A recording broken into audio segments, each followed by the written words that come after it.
I think it's more of a type of patience that whatever I'm doing now, I need to be patient with myself that in maybe a year or two down the road, it will have these downstream resonating effects that are going to reveal to me the thing that I sort of have a sense of what is possible, but only happens and can only happen with the benefit of having the time to do it and letting it unfold in that way. You can't sit down. I mean, we can be all taught how to write and do something, but you can't be taught to sit down and write this idealized, quote unquote, best piece that we want to write.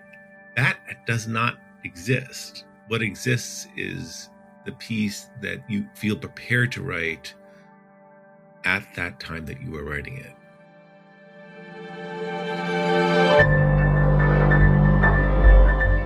This is Music Maker with Tyler Kline, a podcast from Loose Leaf Transmissions.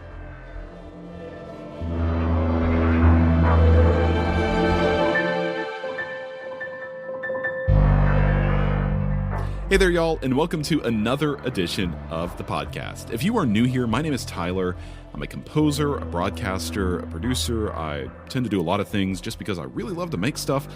And I love talking with creative people about how they make their work and what drives them to create as well. And if you have been listening for a while, well, welcome back. It is so great to have you. Today, I am joined by composer, violist, and educator Kurt Rohde. Kurt's practice keeps circling a simple question: how might failure and even catastrophe become part of making something beautiful? He serves as artistic advisor with Left Coast Chamber Ensemble, artistic director of the Composers Conference, and teaches composition at UC Davis. In our conversation, we talk about an early pull toward making, from homegrown notation experiments on the viola to a reset in contemporary performance at Stony Brook, and then a return to composing in San Francisco. We get into collaboration as a lifeline, how institutions can be rebuilt with transparency and humane process, and why sincerity, even when it risks not being neat or perfect, sits at the center of Kurt's work. Kurt is one of my absolute favorite people. It was such a joy to sit down and talk to him, and I can't wait to share this conversation with you. It is coming up in just a moment.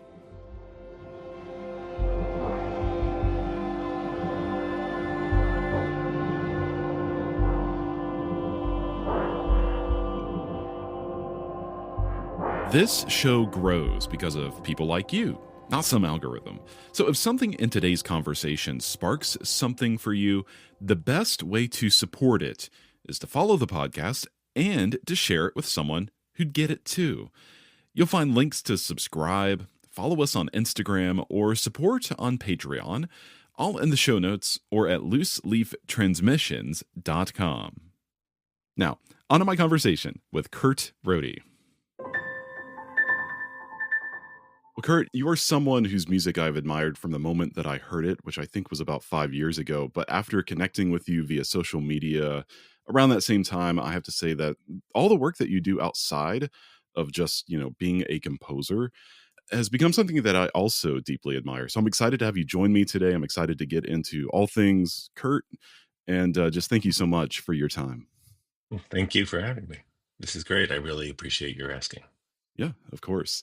So where we like to start here on the podcast is as far back as you remember or are willing to share, and we can kind of trace the threads over time, I guess, so to speak. And so that's, what is your earliest artistic memory as a composer? Yeah, when you sent me on the note with some of the questions just to sort of just consider beforehand, I noticed that you put "as a composer" in parentheses. Yeah. And I thought that was really interesting because without the parentheses, it would have been relatively simple. But then I thought, oh, what's my earliest artistic memory? And then I sort of parsed it a little bit differently. And my earliest artistic memory is actually, much earlier than it was as a composer. And there are a couple of those, which I think, in a weird way, are more closely related to my earliest artistic memories as a composer than I perhaps would have ever even have, consciously connected. there's a memory of me with my grandfather and my great grandfather, both of whom were immigrants from Italy, in the backyard of my great grandfather's house in Brooklyn, and they had those houses back then. Well, it's actually hasn't changed that much. Very small, backyards with small parcels of grass. And my great grandfather had made a garden, and he didn't speak any English, so I would be, and I didn't speak any Italian. I don't think I spoke very much at that point. I was a pretty quiet kid. But in any case, my grandfather was translating, and what we were doing was planting in the garden in the backyard, which doesn't sound very creative, but I do distinctly remember that experience, and also being really very paying a lot of attention, in strange amounts of attention, to things like being told to, hold the vine, the tomato up while my grandfather tied it, and my great grandfather giving me seeds to put into the ground, and sort of in this way that's not just sort of doing it, but really having attention of care to the actual act of doing it, and feeling it like, oh, I am making something, Yeah, for sure. without really knowing it was, that there was some type of creative urge behind that. And, I think that that's really not that different from when I was much older, probably when I was 11, when I started playing viola, which was about the same time that I started composing, without knowing it was composing. And composing for me back then was, I was still really learning how to play the instrument, but also just fiddling on the instrument, and then coming up with my own notation system, of which I still have those early pieces. It's sort of a crazy notation system, but I came up with my own notation system, and I basically was writing these ridiculous pieces for viola. Ridiculous meaning that it was really not about the way you play the instrument. Was sort of more about the way you approach the instrument. So there was no real tune. It was actually strangely non pitch based, in a way that my music, which is completely pitch based at this point in my life. So those are my earliest like creative memories. It was really interesting to think about that in that way. And, once again, I was sort of building, or taking very great care when I was doing these early pieces with my bizarre notation system. I want to come back to the bizarre notation system because I'm very interested in that. But I love that you brought up like working in a garden as your first kind of creative memory because, not everyone composes, not everyone feels like they do anything artistic, even for that matter. But, there's a lot of people out there who have gardens and might work a non-artistic job, or, have a non-artistic career, but they're still doing creative work. And so I love that that's like, no one's really ever said that as like an artistic memory. Mm. And I completely agree that it takes a lot of intention and care and design. I think my wife is a gardener. I'm not so Mhm. much, but I get to watch it, and it's like really interesting to me. Yeah, I'm very interested in, just as an aside, but this will come back to the gardening idea and the creativity behind that. I read a fair amount of philosophy and psychoanalytical writings, and there's a mid 20th century post-Freudian feminist psychoanalyst named Karen Horney that my husband actually turned me on to many years ago. And she discusses in, can't remember which book it is. That's not important. But she talks about the fact that every human has a creative urge, and how that creative urge it manifests and is practiced is very, very different, and it actually not actually all that important. The fact is that they have it, and they Mm, act on it, and they do something with it. And I always thought that was, I always thought that that was something particularly beautiful, because it yeah, means so many things that aren't sort of framed and thought of as having creative potential are in fact creative acts. of course. Yeah. So I'd really love to hear more about this bizarre notation that you devised when you were first composing because well, first of all, what was it like? And second of all, how did that evolve into like actually putting notes onto like a traditional staff probably later on? Yeah. It's too bad I didn't unpack those. They're in a, it's funny because I got those notebooks with that early music. We'll call it music, sure, why not? My juvenilia, if you will, in the basement when my father and my stepmother moved out of the house that I spent a lot of my childhood in, and they sent me this stuff, and I'm just gonna throw it. Actually, I did throw it away. I threw it away, and then my husband took it out of the garbage. He goes, "You can't throw this away. This is incredible." And I was like, Yeah. "Is it really?" um, but looking through those books, it was fascinating. It was all graphic notation. Very florid in my sort of childlike scrawl, not a lot of lines, and mostly, so it's basically sort of shapes, designs, and I didn't do so. We're like like menstrual notation that we see and typically use now, or register is usually the top of the page to the bottom of the page or left to the right. It was sort of this full drawing, and then I would have so that part of it was quite florid. And then I would have these really very unambiguously direct arrows that would go towards different parts, and I'd have a single word written there. And like let's see, some of the words that I remember were fast or hit. Hit. I remember the hit being, didn't have a large vocabulary back then, apparently. Um, so I was basically drawing a picture and using the picture to indicate a set of actions with very simple words. And I don't have any recordings, I'm sad to say, of what they were like. And I really don't remember. It's very interesting. I remember doing it. And I remember sort of futzing around on the viola doing it. But I don't remember really much of what it was, if that makes any sense. And I do recall that my viola teacher saw this stuff on my stand because I was learning, really very from very basic pedagogy, how to play the instrument. And I think it may have been next to a scale book or something like that. And she was this incredible person. I think she actually she turned 100 a couple of years ago. She's still around. Yeah, Margaret Gumry. She was amazing. And she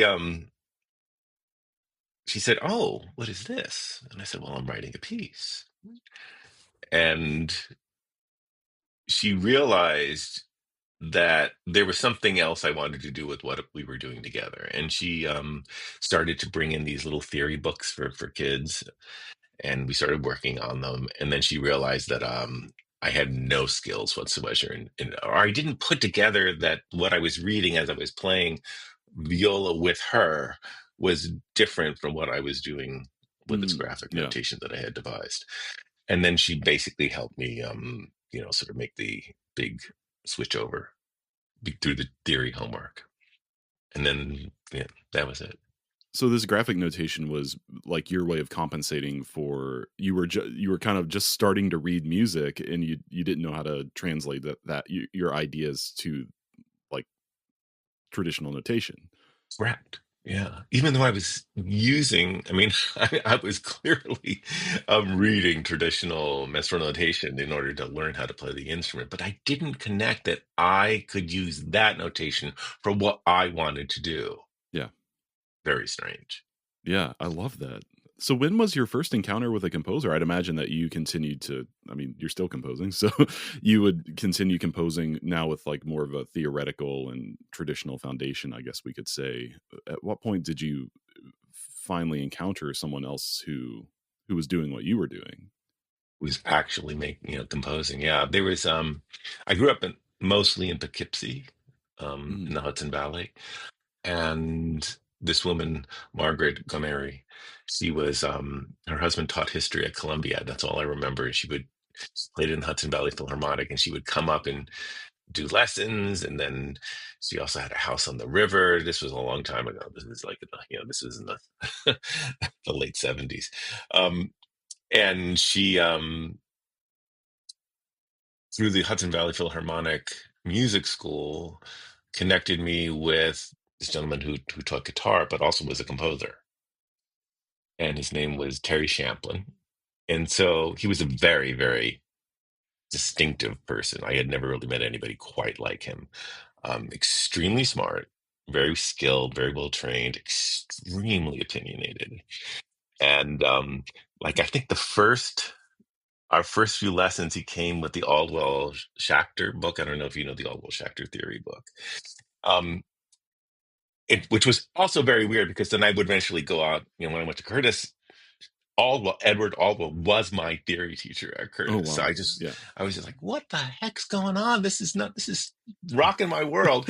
But so I got this book, which was way beyond what I could possibly handle. And, he had seen some of the music that I was, composing, and everything about it was wrong. Everything about it was wrong. At least that's what I was told. And I was a pretty headstrong kid, largely because I have a lot of siblings, and so it just you had to sort of frame your, stake your ground. And he was, he was a very good teacher, very opinionated teacher. I was a very belligerent, growing, increasingly belligerent student, but pretty diligent at the same time. And that was sort of the first, I was maybe about started was 11, so it was maybe about 13 at that point. Wow. Yeah. So as you began composing uh, more and more, I mean, did you hang on to these like graphic inclinations that you had early on? I mean, did that kind of make their way into your music at any point? It's interesting you say that because the first piece that I wrote with sort of more traditional notation was this piece for string quartet and solo viola. Boy, imagine that. And it was based on, I had seen this Andrew Wyeth painting called Soaring, which is a painting of watching I believe it's an eagle, or it's a large bird just looking up at the sky and watching it circle and fly. And so I had written this piece based on this, once again, something that's it's a graphic image. It's Mm, not a feeling. It's not it's a thing. And I decorated the cover of my score with a lot of the same sort of iconography that my graphic notation. So it had really sort of evolved into into this decorative feature, and was no longer part of the actual score itself. So I did leave that behind. Only a few years ago have I started to use graphic notation again. mm. Yeah, that's really fascinating. So Mm, you're this is about the time you're entering high school, you're playing viola, you're composing, being mindful that you have had quite the career. I mean, can you share a bit of an overview and connect the dots of your general creative journey from that point, mm, through the years until today? I mean, do you feel like you followed a more conventional path as a composer, or do you feel like that path kind of went in unexpected directions from time to time? And I will also acknowledge, the more I ask this question, the more that the definition of conventional seems to be very blurry. So mm. take that for what it is. Sure. If you're playing viola, there is maybe a far more fringe or less conventional or outsider way of doing that. But we're talking about, at this point, the early 80s, not the high point of American cultural acceptance and openness for, you know, just many things, actually. So, in short, I took a pretty conventional path. I mean, I went to conservatories. I should back up and say, growing up in the Hudson Valley, I realized pretty early on I wanted to be a musician without knowing what that was. I knew I wanted to do this thing, but I didn't really know what that would look like or how it could happen. My family, certainly, I think you've talked about this, and perhaps in your own story that, if you come from a family where they don't know, it's not that they don't care or they don't can't guide you. It's just that it's really just coming from a place of complete of blankness, a type of naiveness.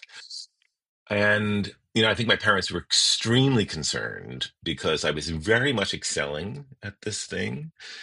But it was also, it was like I was excelling. It was not even, it wasn't even a small pond. It was like a puddle, there was nothing there Yeah. in Poughkeepsie in a lot of ways. And there was a lot, but it was, it was also important for me to get out. I am gay. I was a young gay kid who, at the beginning of the AIDS crisis. So things were, during the Reagan era, it was just it was a lot. And I think my parents were very concerned about me on all those fronts without really knowing what to do. So they were really trying to be very patient, supportive, and also do the right thing. They were just very, very much into trying to do the right thing. This gentleman, Terry Champlin, who I studied composition with, he was sort of our only way to get any information.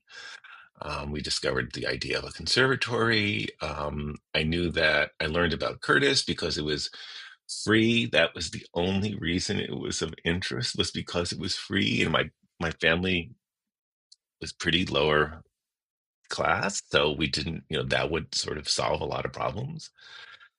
So I think I was 15. So about 15, I applied to Curtis. And I got in as a composer, and my parents decided I could not go, which was probably a very good thing.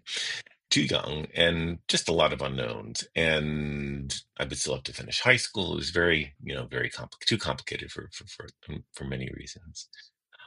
So I struck a deal with my parents, which is, I can't believe I did this. And just even thinking about it. And I decided I would work really hard the next year and graduate from high school early. And then I would apply for college, and I would go to college for 1 year in a non-music field. And that if after that year I still wanted to go and pursue music, I would do that. So that's what I did. And my parents, I think they thought they were going to get away with it. They were going to somehow Yeah. things would shift. Like you'll see the Totally. light.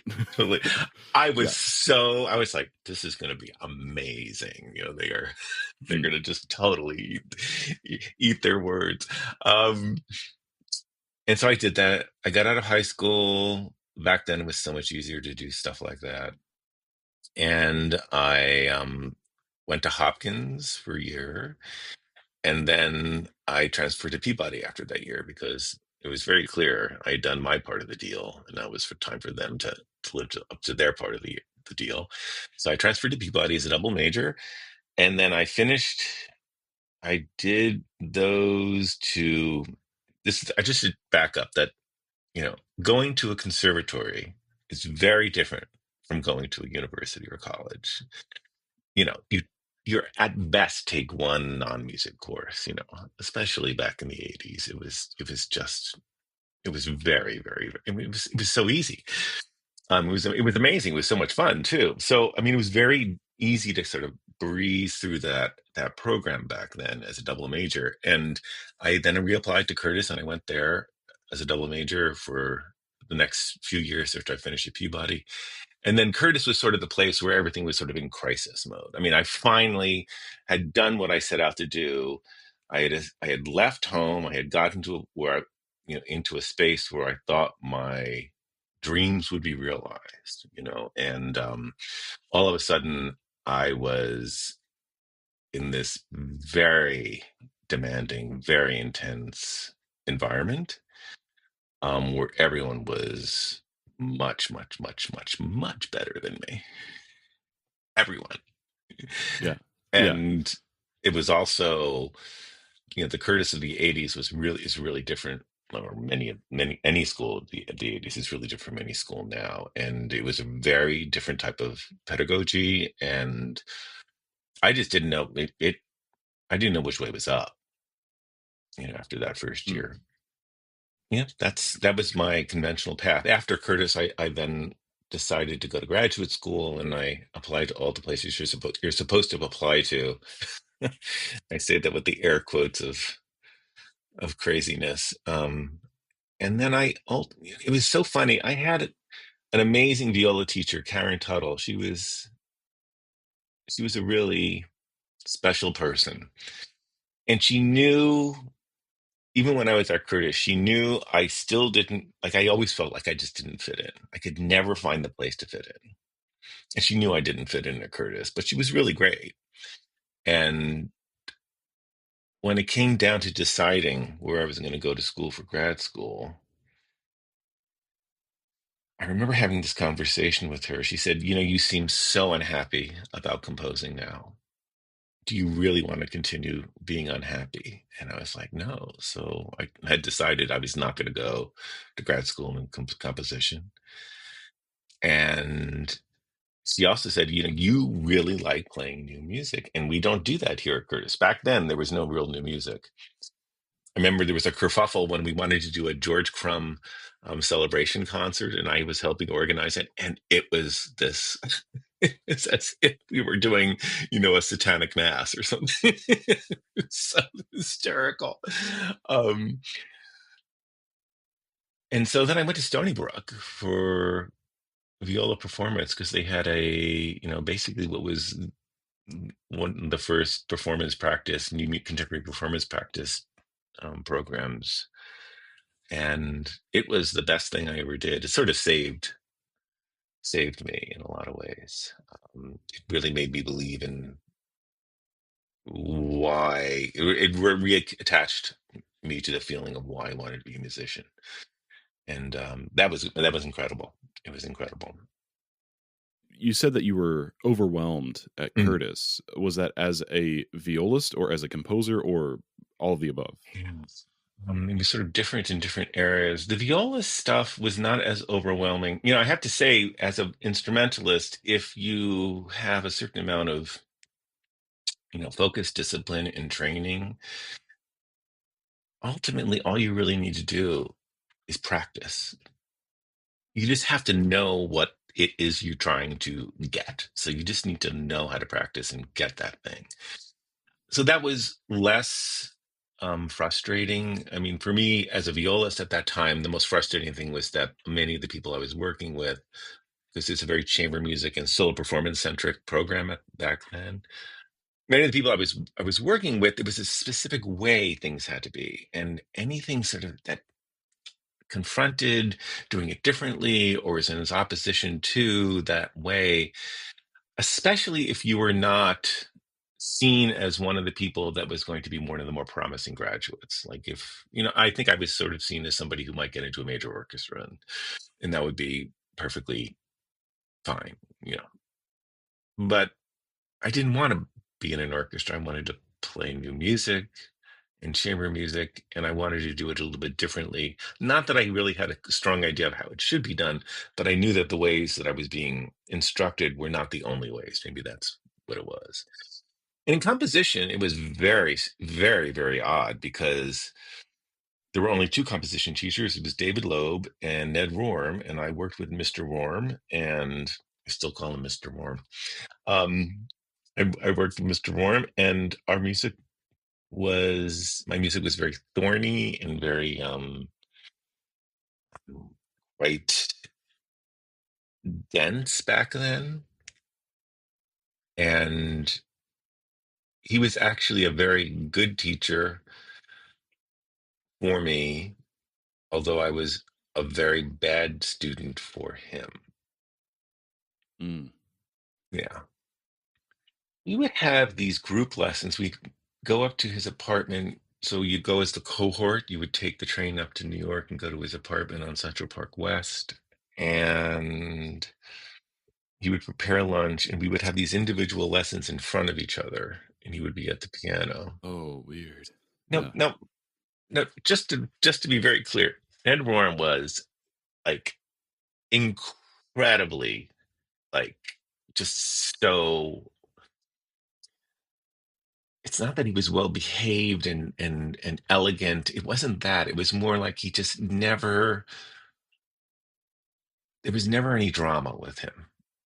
You know, he was just very measured, very attentive. He had an entire sort of like a template of reactions he would pull out. You know, so he would see something on the page and he would say, "Oh, this is like that, and you're like this." So he had these very strange types of connections he would make about a piece. One of the most famous ones, which many people have heard about, is, "Are you a French composer or a German composer?" You know, and this entire thing about attention to rhythmicity and counterpoint versus color and an affect. And it was such it was such a strange way of being categorized. Again, being, feeling like, oh God, again, I don't even belong in this lesson. But the practical things that he brought attention to were extremely useful. And it took years for me to really hear them down the road. And he was the person, I think I responded to you in an email about how I can't write like a flute and piano sonata, like if someone says.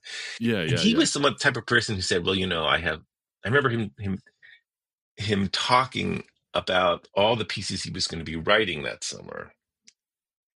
And on the piano he had, because he was well known for writing songs, and he had, different piles for the different pieces he was going to be working on, and also the different texts for the songs he was going to be writing.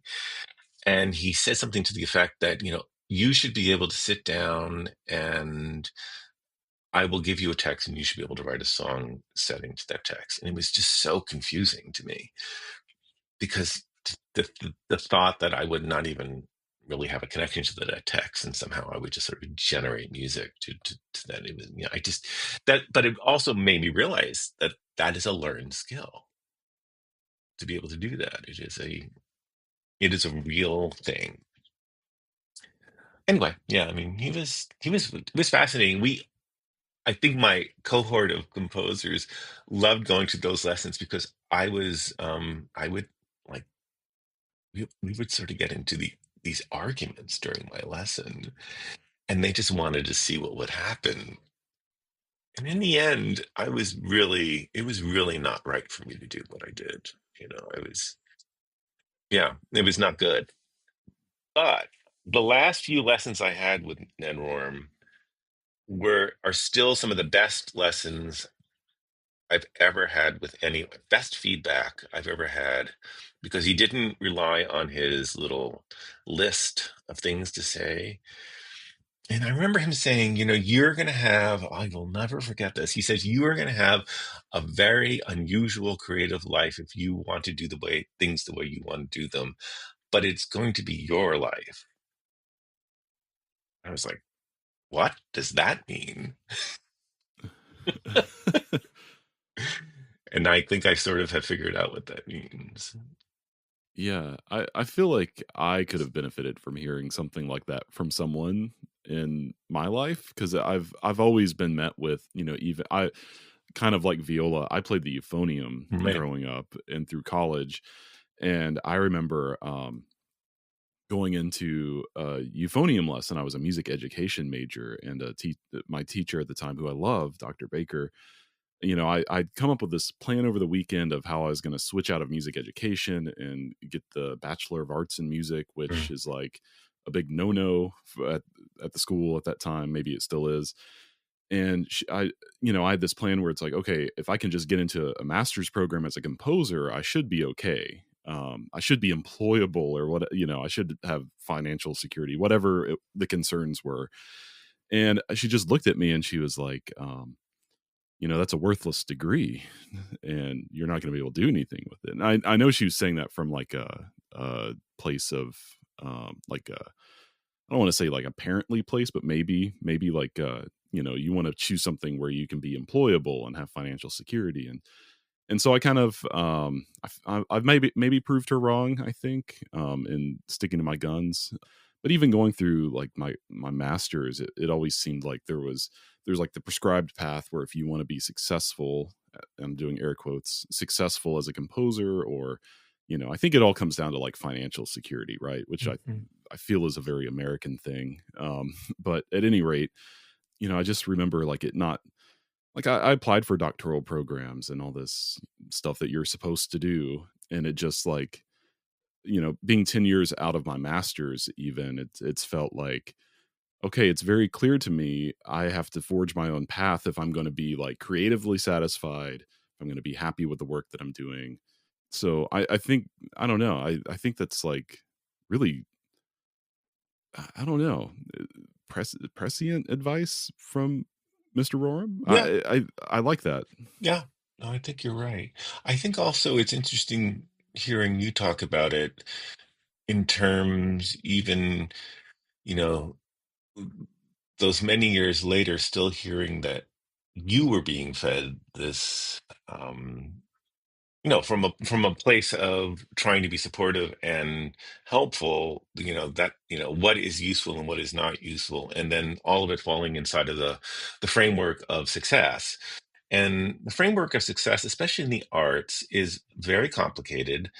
It is, as you observed, largely attached to being able to support yourself. That's without question.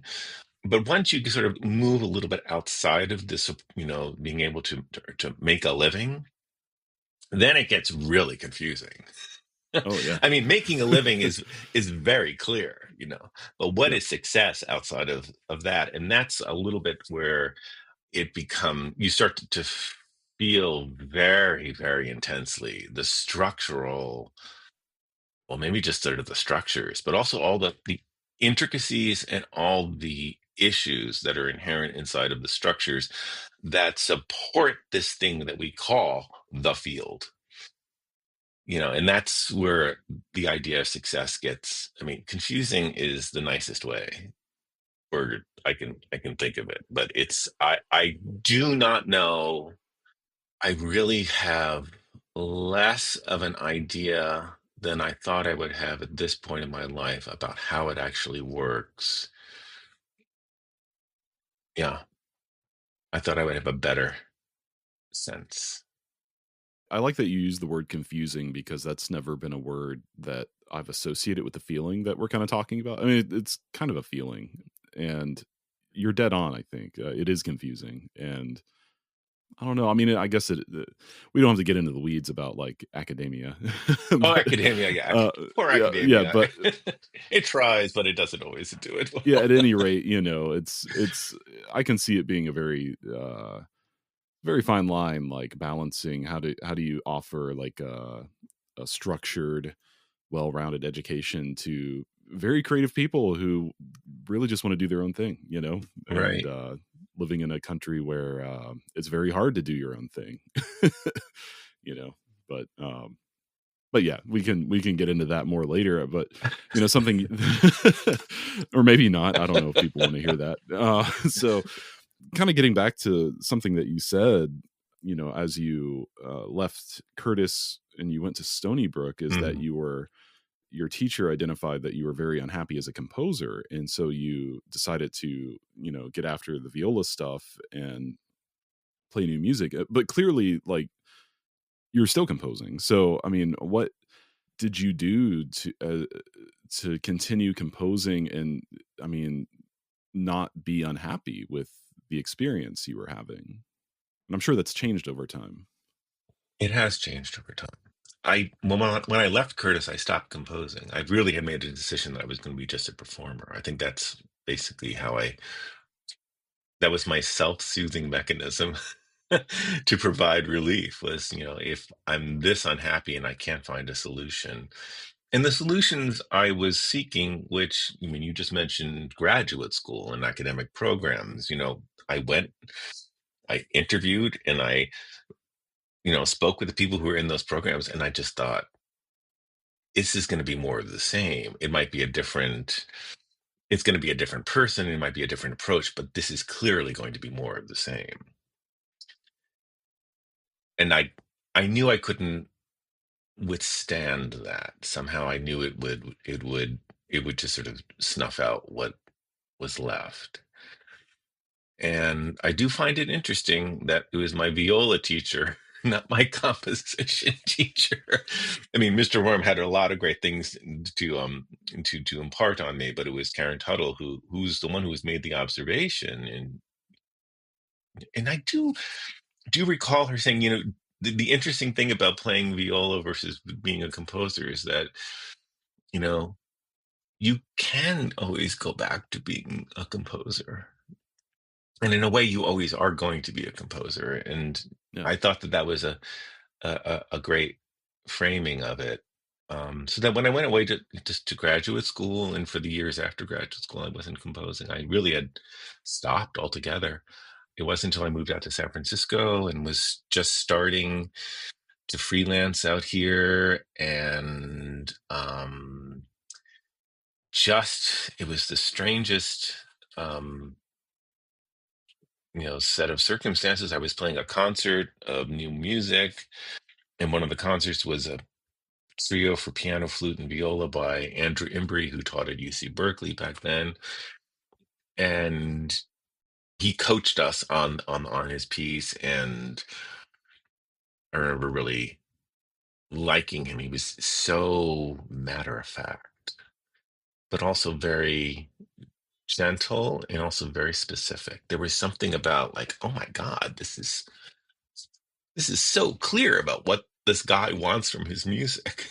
He knows exactly, but he's not dismissive of what we're doing. I think it was the first time I had ever really encountered that from a living composer while playing their music. And I remember he and I got in a conversation, and then I told him that I had used to compose, and he said, "Oh, you don't compose anymore?" And I said, "No, I just play viola now. I didn't go into it." And oh, you should come over for coffee, some coffee and cake sometime, and we should just talk about music, because he also just loved to talk about music. And I was playing in a quartet or new music ensemble that had a quartet subset at the time, which eventually became Left Coast Chamber Ensemble.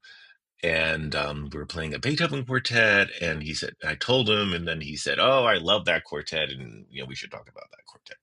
So I went over to his house, and what did I know? And his wife Barbara made this chocolate cake. Oh my God, it was just out of control. They lived in the Berkeley Hills. I'm from New York City and Poughkeepsie. What do I know about this whole new world out here? And we struck up a really beautiful friendship, and he became a really important mentor. And he's sort of made me find a way where I could get back into composing. It was great. Would you say that that's like the pivotal moment that you realized you wanted to pursue this as a career, or did that come at another point once you had started composing again? Yeah, you're asking like really. I wish I had a clear answer. I knew I wanted to be a musician. And if it meant being a violist, I was a musician. If the composition became part of being a musician, I was still a musician. Yeah, I love that. I think that's all I really wanted. I just wanted to be a musician. And it just started to happen again, where I was starting to write. And yeah, I was a composer again, probably. Yeah, it was by the late 90s.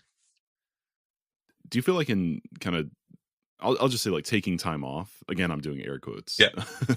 Do you feel like in taking time off, did anything change in your music, or was it like you picked up right where you left off? I mean, what was that experience like? That is a great question. I mean, those pieces that when I came back to it, oh boy. I mean, I've got a lot of really, really, really bad music, but those were like really at the top of the heap. I did not pick up where I left off. I think the best way to describe what was going on was that because I was playing so much at that point, that's how I was making a living. And I was playing a lot of new music, and I was engaging with a lot of composers, all of whom were alive. And so in a weird way, that became my graduate school in composition. That Yeah. was it. And it was really over time, for those years of not composing and then starting to compose and still play and then composing even more, but still playing. And it became very dense very quickly for me. And I think that I just started to listen, hear, and implement and do all the things that were going to be happening as I was making music and creating new work in a very different way. It was not like I can't imagine how I did it being in a program. I just don't see how that would happen. First of all, it took too long, even though I just said that it was really, but it did take too long because it was really not just when I was composing; it was before I was composing that this was starting to fulminate. And I think that by the late '90s, I was all in. Yeah, and I wrote. I was like just writing music all of a sudden. If you really want to stay connected to what I'm building here, the best way isn't social media, actually. It's the newsletter. That's where I share new episodes, unfiltered thoughts about the creative process, ways to support the work, and whatever's coming next. You can sign up at looseleaftransmissions.com or through the link in the show notes. So as of like the past few guests I've introduced this kind of question, I'm giving a peek behind the curtain for people here.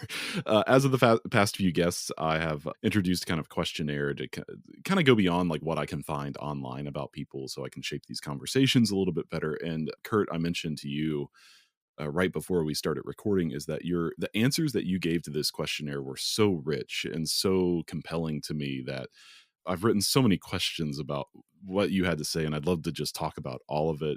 And there's even questions that I wasn't able to include that I hope we get to talk to through these questions. So, at any rate, kind of jumping into process now, and something that you said in this questionnaire is that you're fascinated with weaving failure and catastrophe into the process of making something beautiful. I mean, I just find that to be like a really striking way to frame anything, let alone music. Mhm. So can you remember when that idea really started to take shape for you? I mean, and how do you think it shows up in your music now? Mhm.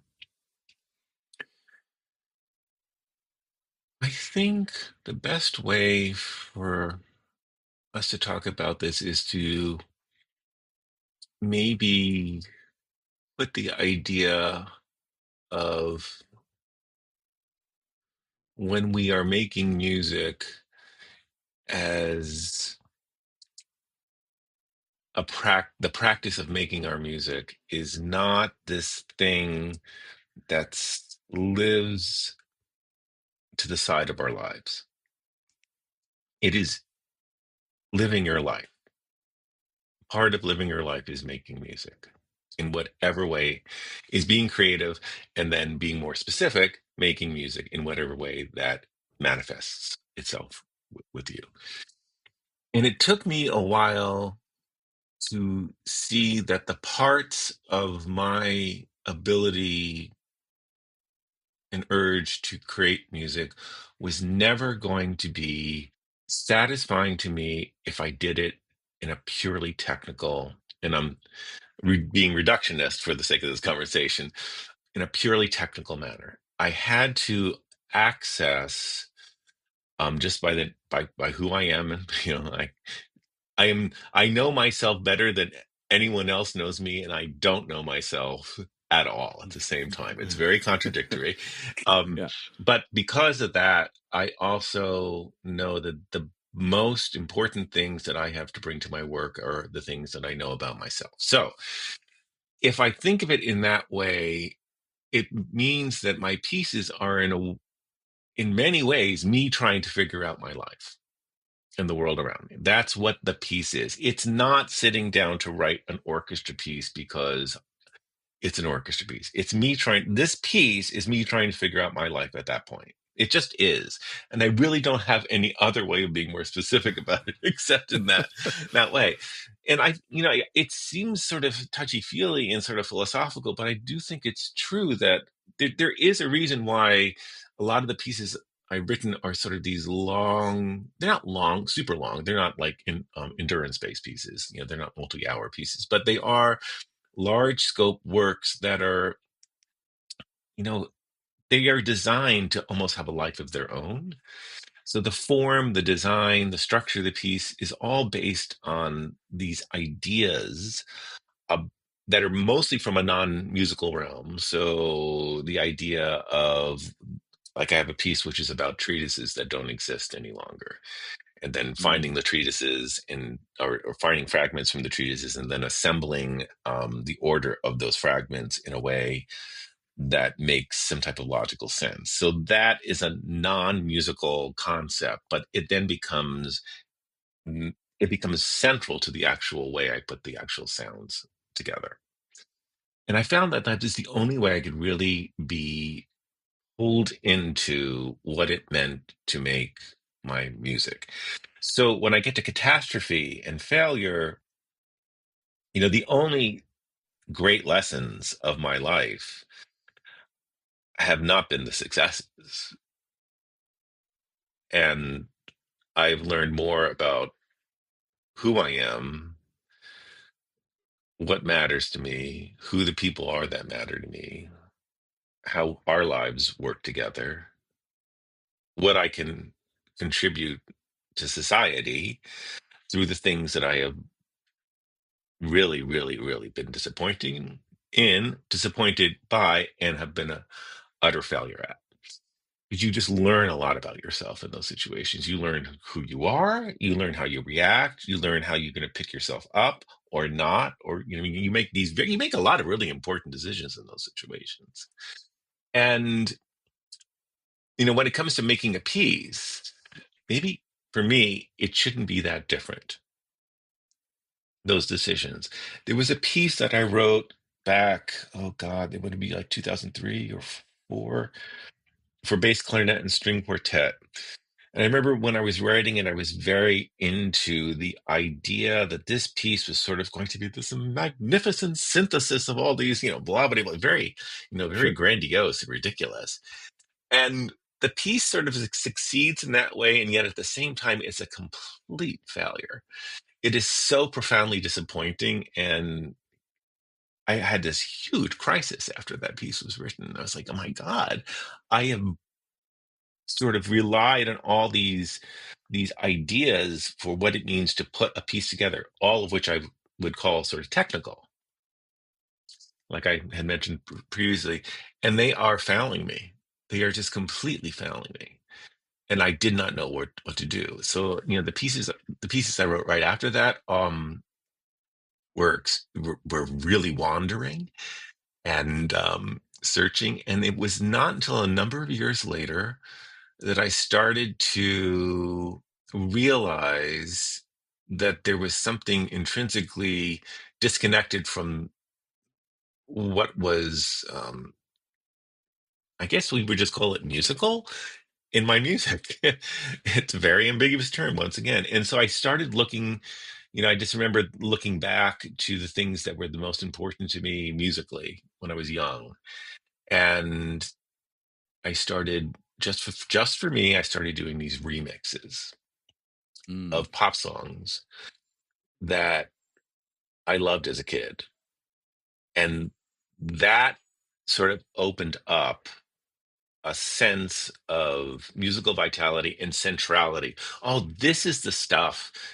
The piece, yes, but it's sort of, there's something about inherent in that piece that I really got connected to. It really mattered to me. And so that became the way forward. And I was like, that's sort of where I started to realize that my musical life is my life. Yeah. They aren't separate. I have a mentor who I've talked about on this podcast a lot, and I hope to have him on the podcast as a guest soon. As of recording this in mid-May, Jim Grant, who he's someone I catch up with from time to time, and we talk a lot, and then we kind of go our separate ways for a little bit, then come back together. And I've had a handful of composition lessons with him, but mostly it's just we get together and we talk about music and life. And I think this is during the pandemic. I was talking about how at that point I'd just started learning Japanese. Japanese culture has always been an interest of mine, and at that point we had hoped to go to Japan, which we finally did this year in 2025.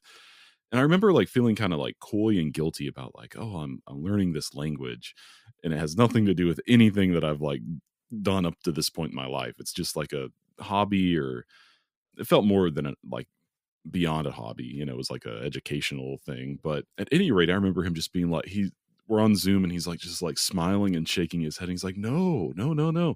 You're living an artful life. Mm. And man, like hearing him say that, it's like something I don't know if it's university's job to like tell you that as a student, but hearing that from him at that moment was just so important. And so I totally get what you're saying. And I feel like the older I get and the more particular that I am about the music that I make, I'll put it like that, the more I'm totally with you, and that it feels like closer in alignment to just me trying to figure out what the hell is going on. What is any of this? You know what I mean? Yeah, it sounds like the creative work you're doing is trying to figure out the world that you live in. It's trying to figure out Yeah. your life. You have Yeah. made my argument for me. Okay, great. Yeah, that's exactly. I mean, that feels and sounds aligned to me. I think that there are these we have very few opportunities in our lives where things really align, and we can sort of see with a clear line of sight that this is the way you have to do. You have to make the choices that are going to be, I don't want to say good or beneficial, but that are going to be true. They are going to guide you past the day and into in an enduring manner, and in an enduring manner that's going to be meaningful to you moving forward. So it sounds like that's happening. That's great. Yeah.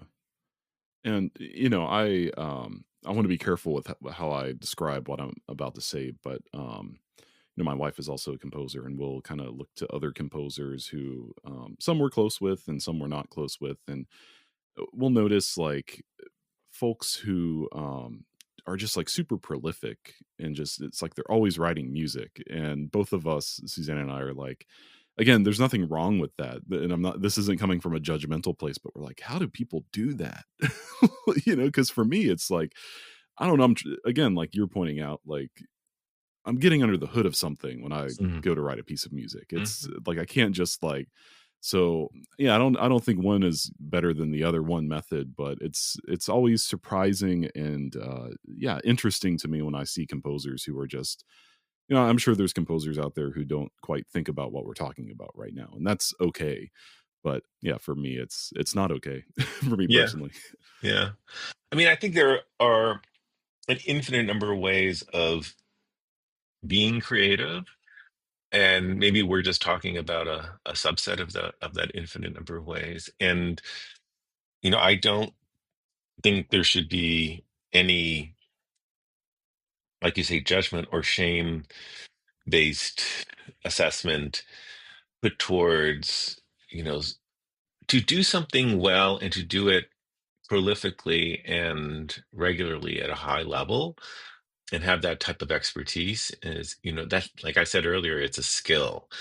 And different people have different skill aptitudes and skill sets and abilities to exercise that skill inside of, time frameworks that we look towards and say, wow, they are really making a lot of work in a short period of time. For Yeah. them, it might not be, they might not feel quite the same way. It might be Right. just I Right. mean, how you feel about what you're doing is often not at all how people, assess or think about you. It's, those that's one of those great moments of alignment that doesn't really match up. But yeah, you're absolutely right. It's so fascinating. I always look towards people who can write a lot, and then I'm not a particularly fast composer, and I don't write a lot of. Although a lot of people's like, I can't believe how much music you've written, and I'm like, but I didn't write anything for a whole year, and then inside of a couple of months, I just sort of like went into this uber focused state, and I just wrote all my pieces. And then it seems like it becomes something that it isn't. People assume it's something that it isn't. But I think of someone like Henri Dutilleux, who had a very limited catalog of works.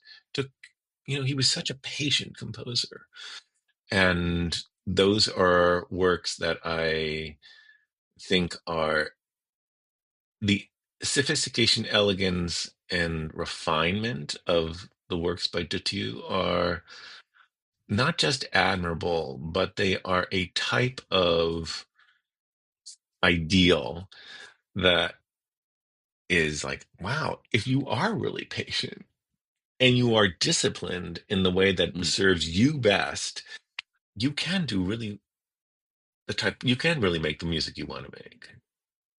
You just have to have all those things, working for you. Of course, he was also Dutilleux. It didn't hurt that he was a great composer. Right, right. So we've kind of been circling around, and I feel like we're circling back to something you touched on earlier, and maybe you've already answered this question, but I just I love the way you put it, where you've said something like, "There's no reason in your universe to write just a flute and piano sonata," which I interpret as like absolute music. You're always responding to something, as you've pointed out. When did that shift? I mean, it sounds like that's always been the case, but when did pieces start needing to be about something or for someone in order to exist? Yeah, I thought about this a fair amount, and I couldn't really pinpoint a specific time where that clicked. I did have a time when I realized I was writing a piece for.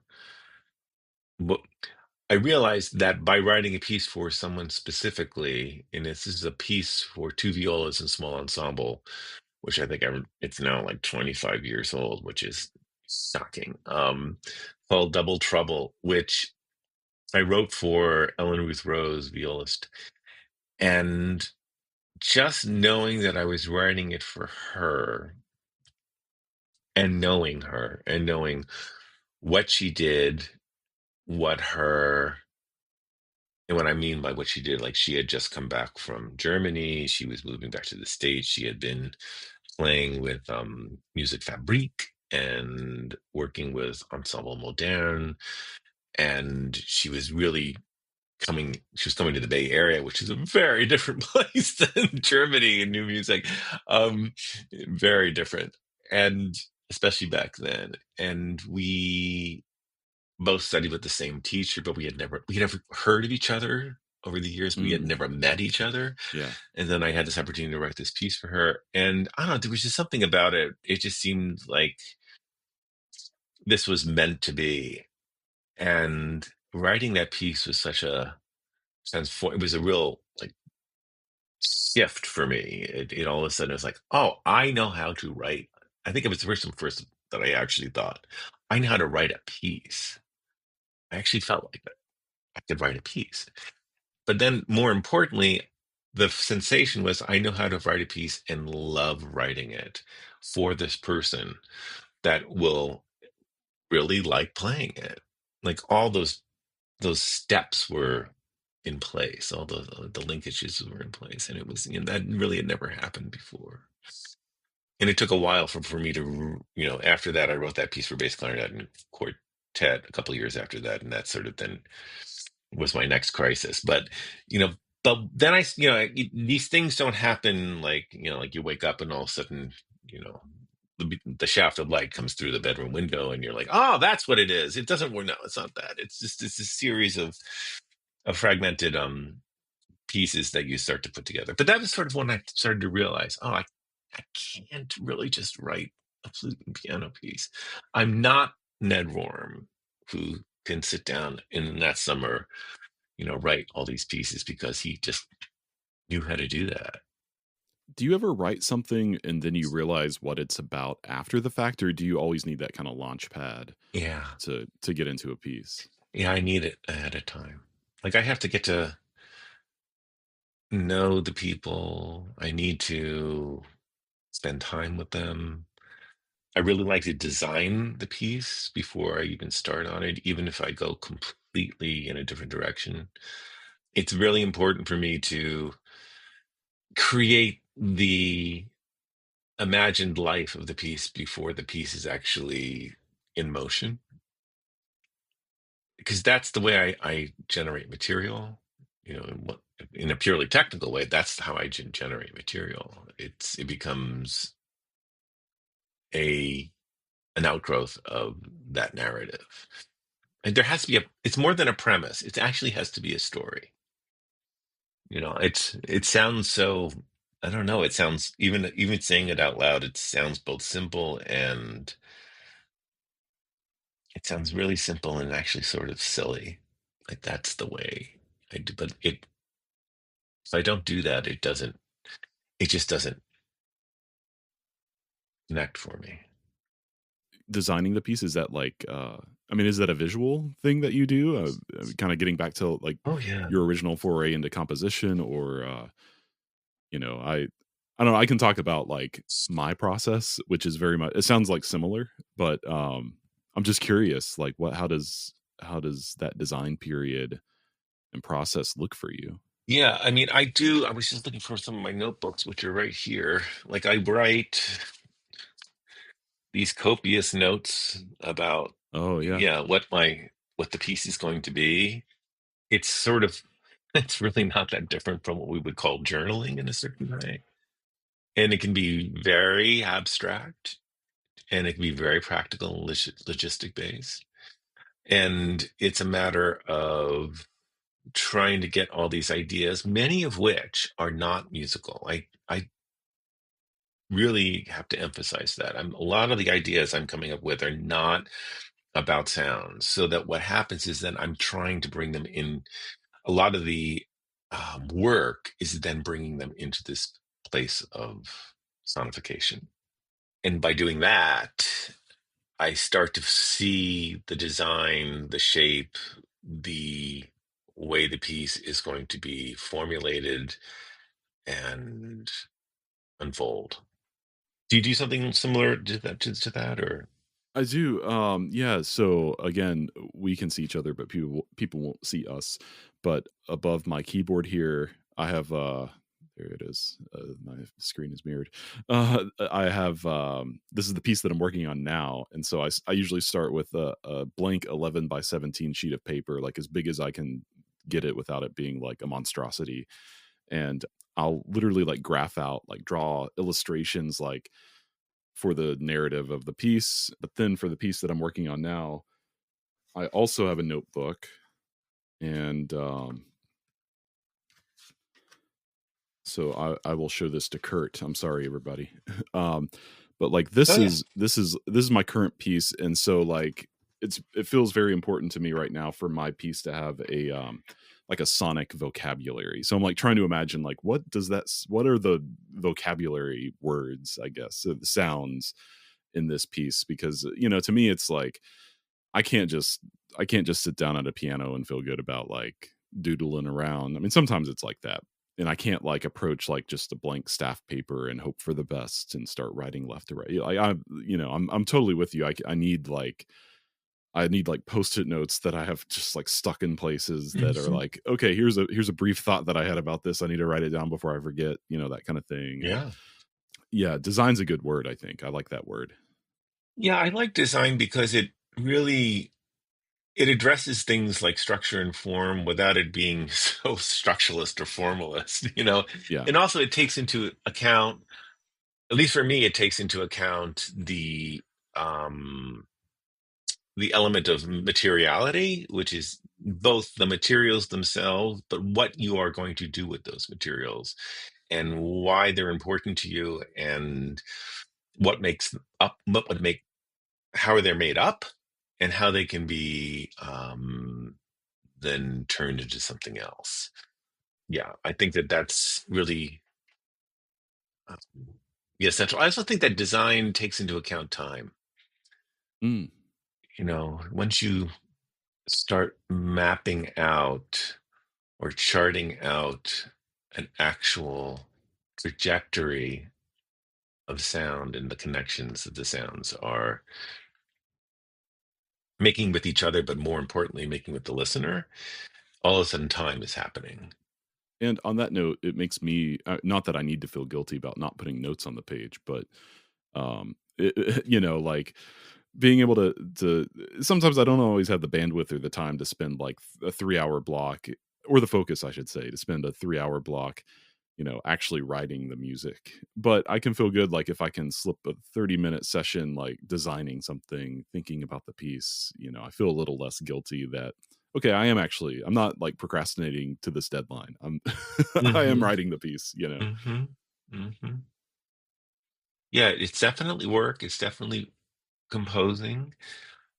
I think that one of the big impediments of any type of serious creative undertaking of this kind, like writing a piece or writing prose or making a painting or doing a dance, anything that really requires a different level of attention, is that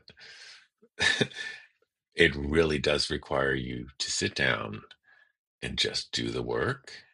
And to sit down and just do the work means you have to have the time to sit down and do the work. And is that is, I think, the big, it's not so much a secret, it's not a dirty secret, it's sort of I think a lot of times you mentioned procrastination, and I've had a lot of conversations with people about procrastination, and you know and people I really respect and admire, and I think that they have a lot to say that is absolutely spot on. And many of them talk about how, well, it's, people procrastinate because the burden of perfection of whatever that is sort of looming large, and that prevents people from wanting to work. And I get that. I think that's true. I think that really is a really valid, but I think it's actually far deeper than that. I think perfection is sort of sitting on top of something a little bit more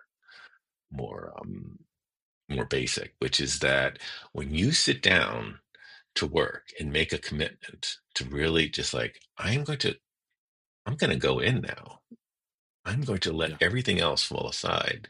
That means my dog might and my husband might really, I mean, they don't matter for a little bit. And I'm going to have to truly commit to working. And I might blow this.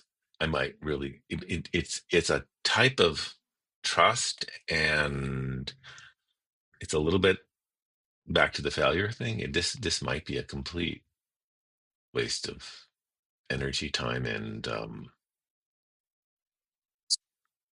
imagination. But if you don't do that type of work, I just don't think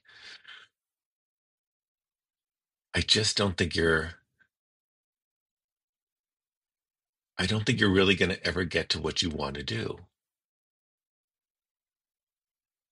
And it's let me tell you, it is not easy in today's world, especially. It's just not.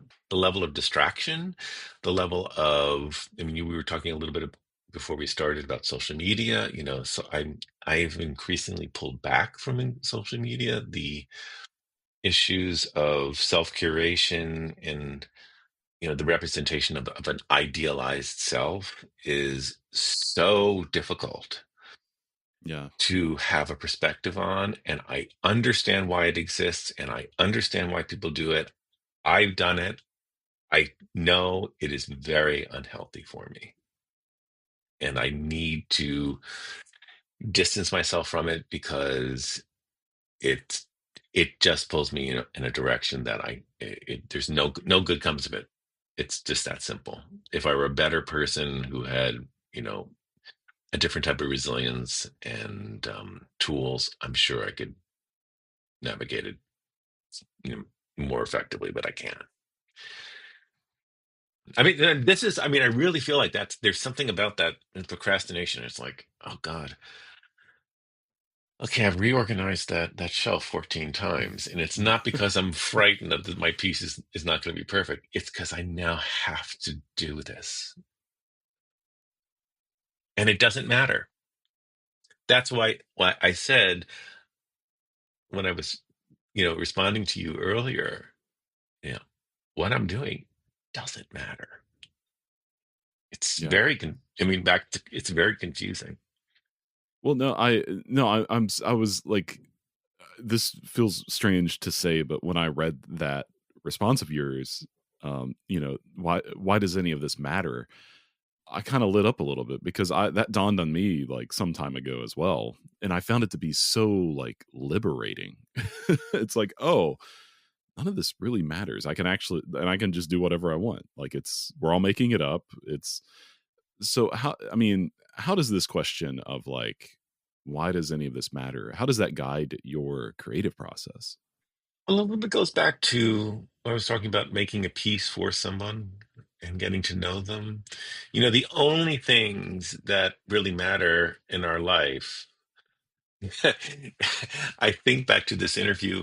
I listened to um, this Julia Louis-Dreyfus podcast sometimes, and she has it's called Wiser Than Me, I believe is the name of the podcast, and it's her interviewing women who are, you know, have done incredible things in their lives. And she interviewed Carol Burnett. Now, I grew up with Carol Burnett. Many people your age probably don't know who Carol Burnett is, but she was, she had this television show which was on after the Mary Tyler Moore show and the Bob Newhart show on Saturday nights, and she was sort of this brilliant skit comic. Went on to do this show called Mama's Family, although I don't think she was actually in that show, but the other stars were. In any case, she was interviewing Carol Burnett, and and she asks her something similar to, why does anything of what you're doing matter? And Carol Burnett, she goes, you know what? Everything comes to an end. We're it's like we all know it's going to happen to us. We're all going to die. We all get born and we all die.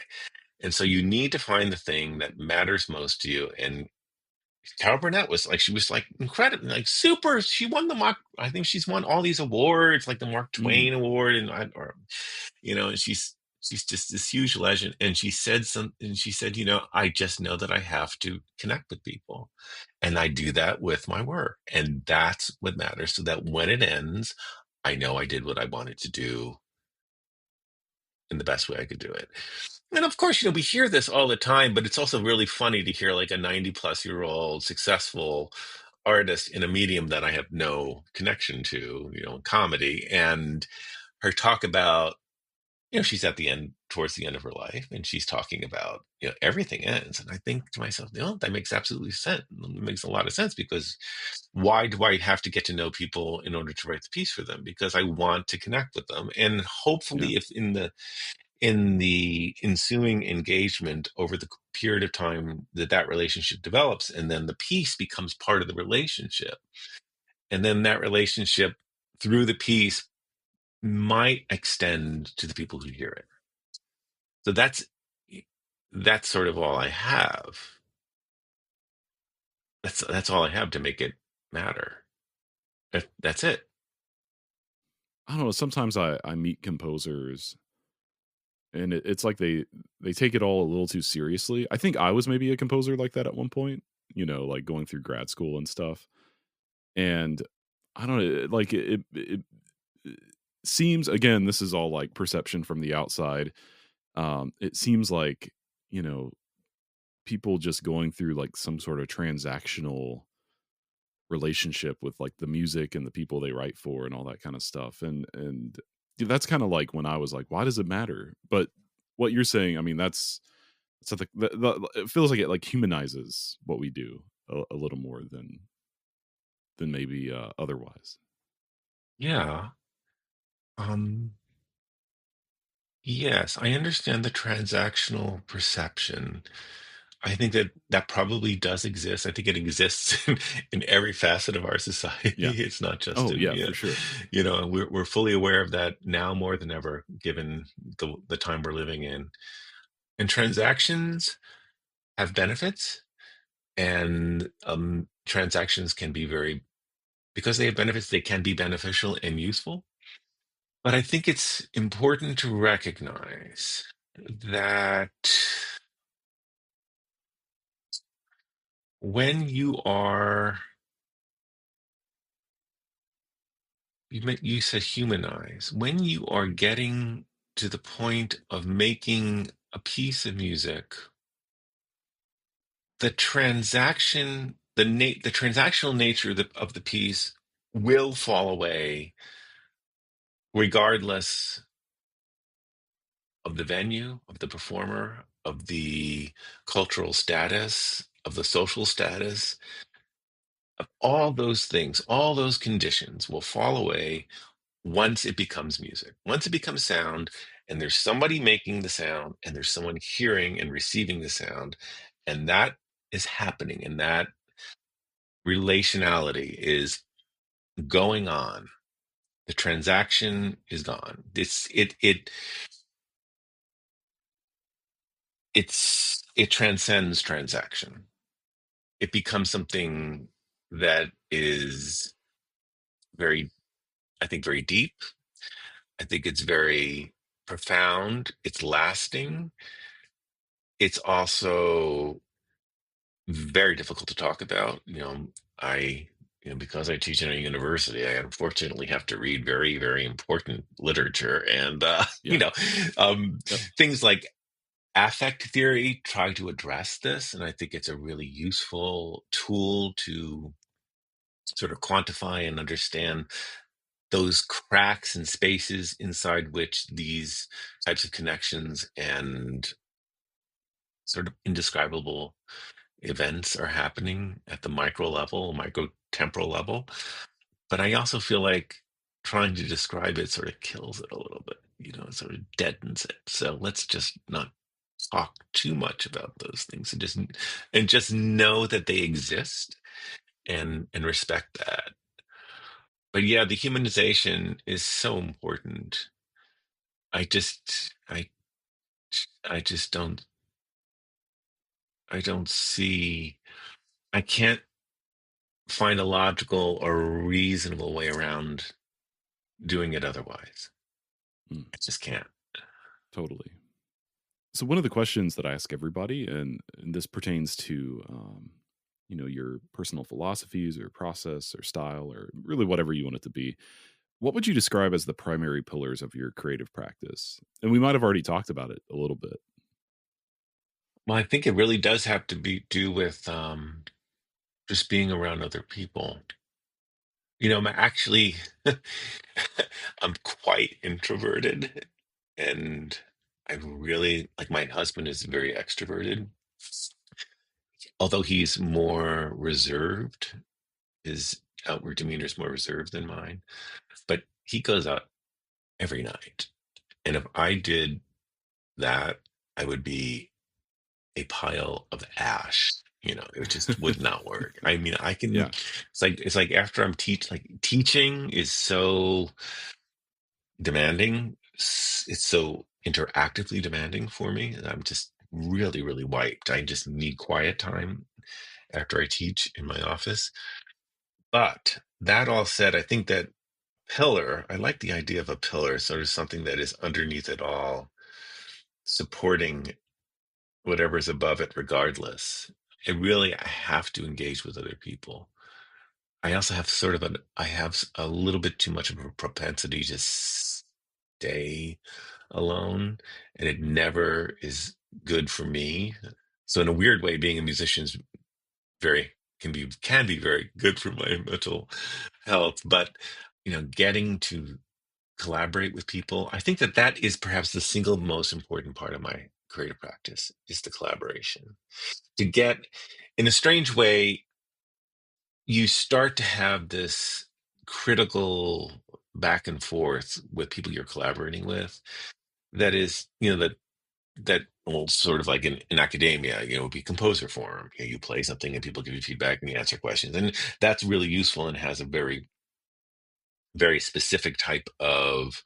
We have a very specific type of understanding of how that operates, and it can be especially inspirational if you're in the forum and a really well-known established composer comes whose work you really admire and they present, and that can just be transformative. But it doesn't seem very creative at the time. So those collaborative projects, getting to work with others, and for me, getting to work with others, especially who are not in music, in visual arts or in poetry and things like that, that's really where I think the the biggest pillar is. It almost becomes a way that I can more critically understand what is and isn't useful in the process to make the piece that we're making together in those sorts of situations. Yeah. Yeah. I talk about this piece all the time right now because I just finished it. But I just finished a solo piano piece, and I introduced a close pianist friend and collaborator of mine into the process as I was wrapping up the piece.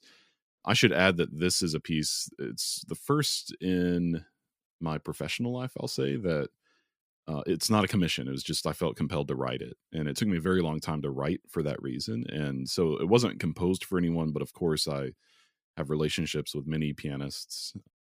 And so I sent it to Unmi Ko and I said, hey, I'd love your feedback on this piece.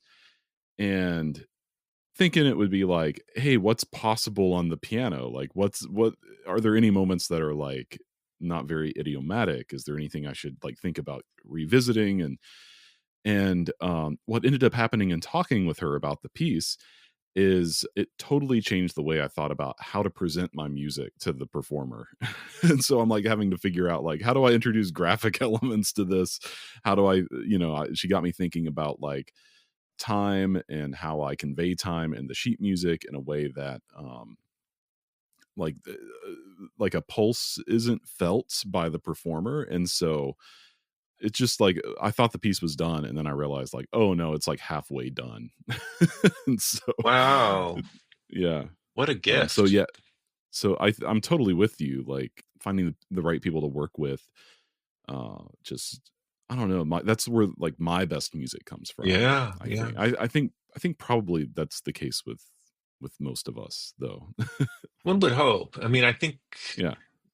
just hearing that story, which is really wonderful, and I think it's reflective and emblematic of a lot of other stories that you hear with people in their relationships with you know creating a piece together with someone or getting that type of critical response, really thoughtful critical response that is in large part not just unexpected but completely not judgmental but profoundly useful.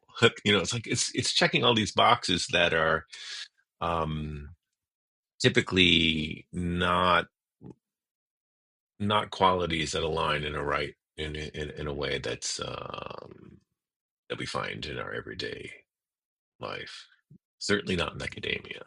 Academia is it's much harder for that to exist in academia. You have to really set up a lot of specific circumstances and create an environment that allows for that. But that's great that happened. That's really super. Yeah. Yeah. Yeah. And it extended the process of working on the piece a little more. So, Oh wow. Yeah. but I was glad. I I was do glad like it. for it. Oh, I'm done. Oh, I'm not done. Yeah. It's like, oh, actually, I need to think about this a little more. But that can be fuel, right? That can be Of really, course. Yeah. yeah. I mean, there's this I think I can't remember if I mentioned Agnes Callard in my responses. I can't remember. But she's a philosopher who what did she wrote? She wrote a really important book that I love called Aspiration, the Agency of Becoming, which I think is the correct title. I always get titles wrong. I'm going to say it's the correct title. um, but she talks a lot in that book about the quality of aspiring versus the quality of ambition, and how the two are sort of they can be side by side and sort of misunderstood a lot of the time. And aspiration is this very different set. I mean, when you really start to think about it and observe it in yourself, it really is about a set of, it's a type of energy. It's a type Mm. of, it's a laying out of the thing, your values, basically laying out the things that really matter the most to you, and understanding what, not only what they are, but what it feels and what it means to want to achieve them. Achieving them is not the point. What's important is the feeling to want to do it, to aspire to it.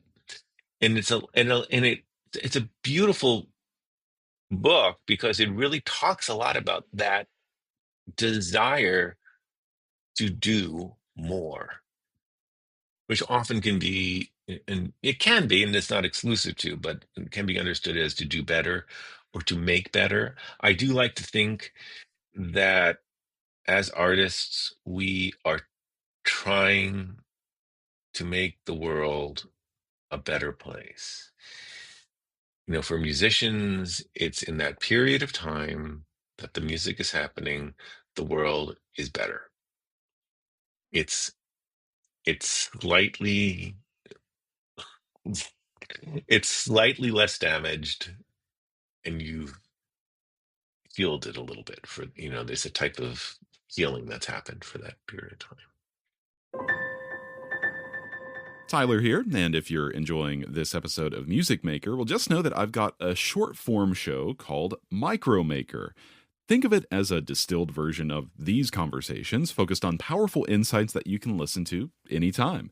New episodes twice a week, Tuesdays and Fridays. Give it a follow. You've shared that your memory, or maybe your rememory in the Toni Morrison sense, is always mutating. That's who you are and how you think is constantly shifting, even day to day. Do you find that this fluid relationship to memory and truth shows up in your music in any way, or even like how you talk about it later on? Hmm. Yeah, why don't I start from the end of that, which is how you talk about it Sure. later on, which I think is, I think artists in general are like this, but I think, I don't know what it is about composers, but it feels like composers are the great revisionists of the artistic world. Either they have one story and they stick to it, you know, till the bitter end, or that story undergoes, you know, these very florid transformations. And I don't think there's anything wrong with either. I just think it's a really interesting thing to observe, especially if you know of a particular composer over a period of time and have heard that revision, experience that revisionism take place. Yeah, I think that Toni Morrison's idea of rememory, of, you know, that there really is no such thing as a memory. It is nothing. It is a history. It is your history of memories that have been collated up to the point, you know, in these micro remembrances, and each iteration is only the memory of the previous ones. It is not of the thing that actually happened.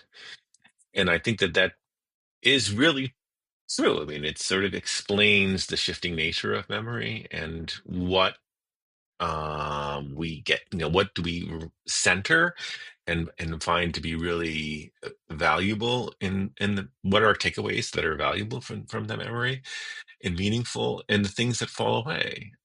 So I think that is really important for when I'm writing a piece, because it makes me, you know,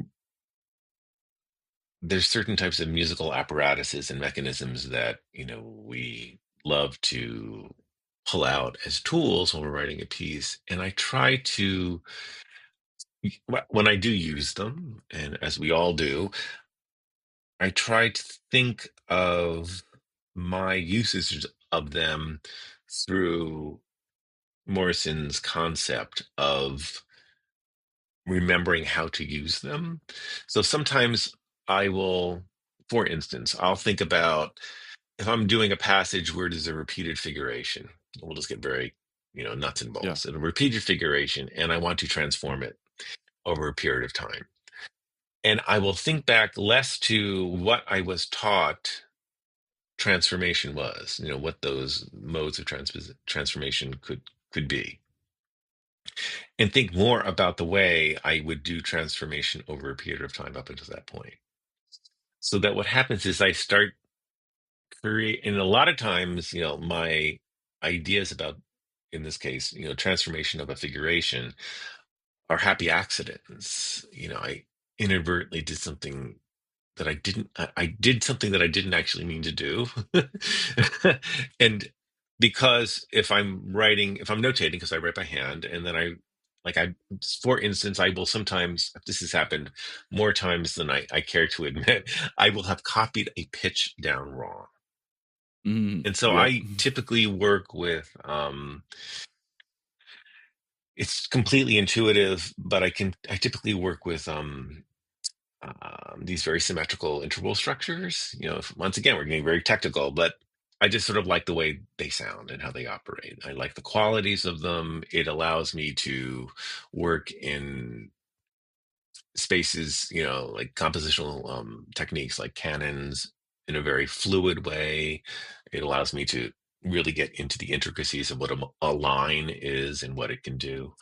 So because I will have these happy accidents, trying to frame it in the positive light of I will have copied down one pitch wrong, and I will have an entire page, like you were talking about, tabloid size, page, and it will have all of it worked out, except that I copied out the pitch wrong, maybe in the second line, which will then have affected everything afterwards. And that's a very simple type of like whoopsie, then, but given the types of transformations that I sort of do, it's not like I can just go back and just do a simple transposition and just fix everything and everything. But then I'll listen to it and I'm like, but I sort of think this is fantastic. Yeah. I'm like, oh my God. So the adherence to the process is, we give so much currency and value and validity to the adherence to the process, because it yields an outcome that demonstrates a type of rigor and success. It's like, okay, this is a perfect canon, and it was seen through with the utmost level of attention. Well, clearly I didn't have the utmost level of attention for that one pitch that I wrote down incorrectly and then spent hours working everything else out. And yet it's not any less rigorous. It's just that it took a really wrong turn in the smallest way early on. And so that's the type of thing that I just think to myself, this is such a great way of, like, it becomes a great metaphor for the way we remember things. No, it wasn't on a Sunday. It was on a weekday. What do you mean? It was only on a Sunday. When someone's talking about this thing they remember. I mean, Yeah. you get that one detail wrong, and all of a sudden everything afterwards starts to it resonates differently. You remember it differently. And so that's one of the ways I can sort of describe how her idea of memory works in the process. I guess this is the first time I've thought about memory as a tool in the process. And again, the piece I just finished, I spent 3 years writing, and not constantly, it was just like work a little bit, be deeply unsatisfied, step away for months, come back to it. And so there was a lot of like forgetting my original intention there. Like there was enough of a seed where it's like, okay, I know what this piece is about. I know what's happening with it. I know what I can do with it. But from measure to measure or note to note, I'd be like, why did I do that? And then I'd be like, that, let's get rid of that. Or that's interesting. Like, or, so yeah, that's very fascinating to me. How the myriad ways that this can manifest. Oh yeah. Yeah, totally. I also write by hand, and to mitigate any potential misreading of notes, because I'll like write a note on the page and be like, I can't tell if that's supposed to be an A or a G. Actually, I totally like do that. I'll write the letter above it, and then keep going. It's like, okay, so I know what this is later on, and when I can't read my own handwriting. Yeah. So. Oh, that's so funny. I do the exact same thing. I've gotten to the point now where, because my handwriting is sort of horrible. Now when I have to correct a note, or if I know like it doesn't look like the note that it should be, and I write the letter name, I will get a special pen that has a thin tip so that it's absolutely clear that that's what the letter is, and I'm just like, Yeah. okay, because I'm going to come back to this in a couple of days and I will not know what that was supposed to be. Yeah, I love the idea that, or the fact that that's sort of a universality, that everyone is, doing the same tricks to get through it. Oh yeah. So this question might be kind of tough because you've mentioned a handful of books and artwork, and clearly it's something that's very important to your creative fuel, is extra musical or even just like existing music as a fountain of inspiration, I'll say. But is there a piece of music or even a film, a book, any kind of artistic artifact that you encountered and found that it fundamentally shifted the way that you think about your own work? Hmm. You know, when I was a kid, my parents had like about 10 records total. I can still remember what they were. It was like Dionne Warwick, the greatest hits, Dionne Warwick. It was a recording of Eugene Ormandy and the Philadelphia Orchestra Firebird Suite. Same orchestra, same conductor doing Beethoven Third. Same orchestra, same conductor with Rudolf Serkin playing the Emperor Concerto. Tchaikovsky Pathétique, Take Five. Um, what was the other thing? There was oh, they had they had Sergeant Pepper. No. And they also had Abbey Road. And is there anything else? And that's pretty much everything. Yeah. So these records were like the only records we really had in the house for the longest time. So getting your own record, like my first memorable birthday gift was I got Elton John's greatest hits, and I really loved that record. And that was a really important moment for me because it was, first of all, the object itself. I just loved it as an object. But those songs, and especially Rocket Man, which is, I think, still one of my very favorite songs. And I just think it's, I had no idea what it was about. I don't even think I really knew what the words were because they were not particularly clear because he had a British accent, has a British accent. And things like that particular album, I know that the Beethoven Third, the Eroica recording with the Philadelphia Orchestra, that was one of those experiences as a kid when I put on the record and it started. I just didn't know. It just made no sense to me, like how this. It was. It was so weird. The sounds, everything about it was just so weird. When I started playing viola and composing, there was a piece. This is so funny to think about this now in my doddering old age. The Hudson Valley Philharmonic was playing. So this would have been the very early '80s, and they were playing a new piece by this composer named Joan Tower, Oh, yeah. and this piece was called Sequoia. And I went to the concert with my parents, and everyone hated it. It was this horrible new music. Not me. It's not that I got it, but it just totally, it broke me. I just remember sitting there going, what the heck is going on? This is so, I didn't know which end was up. And it was very much the same type of feeling that the Beethoven Third Symphony had on me. And I remember actually telling Joan Tower that story, and she thought that was hysterical. And what's even more hysterical is that I had listened to the piece and then many years later, and I was like, oh, this is a really nice piece. it's so well balanced. It's really well put together, and it's got this beautiful lyrical quality, but also being very dramatic, and really, really well written for the orchestra. I mean, like my assessment of it was like, it's just really, this is a solid piece of music, and as opposed to my 9-year-old self, where I just thought I'd never heard anything so out of control in my entire life. And then everyone else in that concert not enjoying it. Oh my God. It was that really stood out to me, because I remember my parents were such interesting people. They had no way into this world at all, but they really appreciated it as something that mattered to others, and it mattered to me. And I think that they were just so taken aback by people's reactions, because it was, here's this sophisticated symphony orchestra concert, and they're playing this new piece, and people are like, I think there may have been even like some boos. It was just so, you Mm. know, and my parents were like, "What's going on?"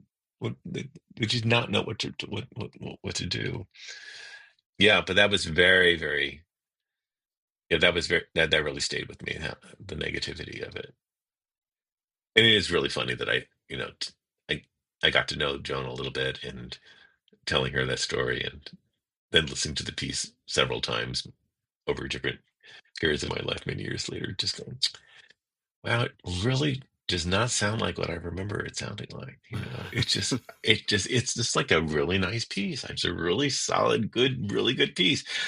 Yeah, It planted the seed, I guess, no pun intended. that's right. That's right. No, it definitely did. It made me, I never had thought of what a piece of music, I never thought about what a piece of music was. It just never occurred to me. I never heard an orchestra do that in those ways. The things it was doing. It was intense. It was Yeah. really intense. And I can still remember that on that program, the other piece was Don Quixote, Strauss. Oh, it's funny. It is really funny. Yeah, that was a long time ago. Boy. So something that you brought up leading up to our conversation today is your quote unquote backseat. Those are your words. Backseat attempts at addressing the issues in our field through acts of humility and honesty. And this is something, again, I kind of said it at the beginning of our conversation, but this is something that I've always admired about you. And I'm sure there's like, I mean, we've been talking for a while, but I'm up for talking more about this because I feel very strongly about it myself. So, where did that way of thinking come from for you, and what have you learned while trying to navigate these attempts at addressing the issues that you're talking about, or maybe like if you want to even just like talk about what the issues are that you see. Mhm. I think there are a number of dynamics going on in the world. Well, let's just talk a little bit of the world of classical music, just so that we sort of have a general understanding. We're talking about the same thing, writ large, and then maybe more specifically in the field of contemporary music. And I think that there are some structural issues with the way institutions have evolved and learned to survive, and to some extent thrive into other, and if not thrive, then to try to figure out how to remain, I don't want to say the word relevant, because I think relevancy is complicated. Because relevancy presupposes, I feel it presupposes that there needs to be a threshold of a number of people for whom it matters. Whereas, I don't think there's anything wrong for a small number of people for something to matter. I just because it's a small number of people doesn't mean it's less relevant. It just means that it has a different scale. And, so, but for those institutions that are trying to find a way to remain meaningful in the way they used to be meaningful. And, I do think that institutionality is a really unaddressed part of the problem in the field. And now I'm talking more about contemporary music than Yeah. classical music. There are many reasons for this, and there's no reason really. We don't have the time actually to go into all those reasons why it's such a problem. But I think that what is at the heart of it is, in a certain way, it's a type of impoverished mentality. Like we have this much to give,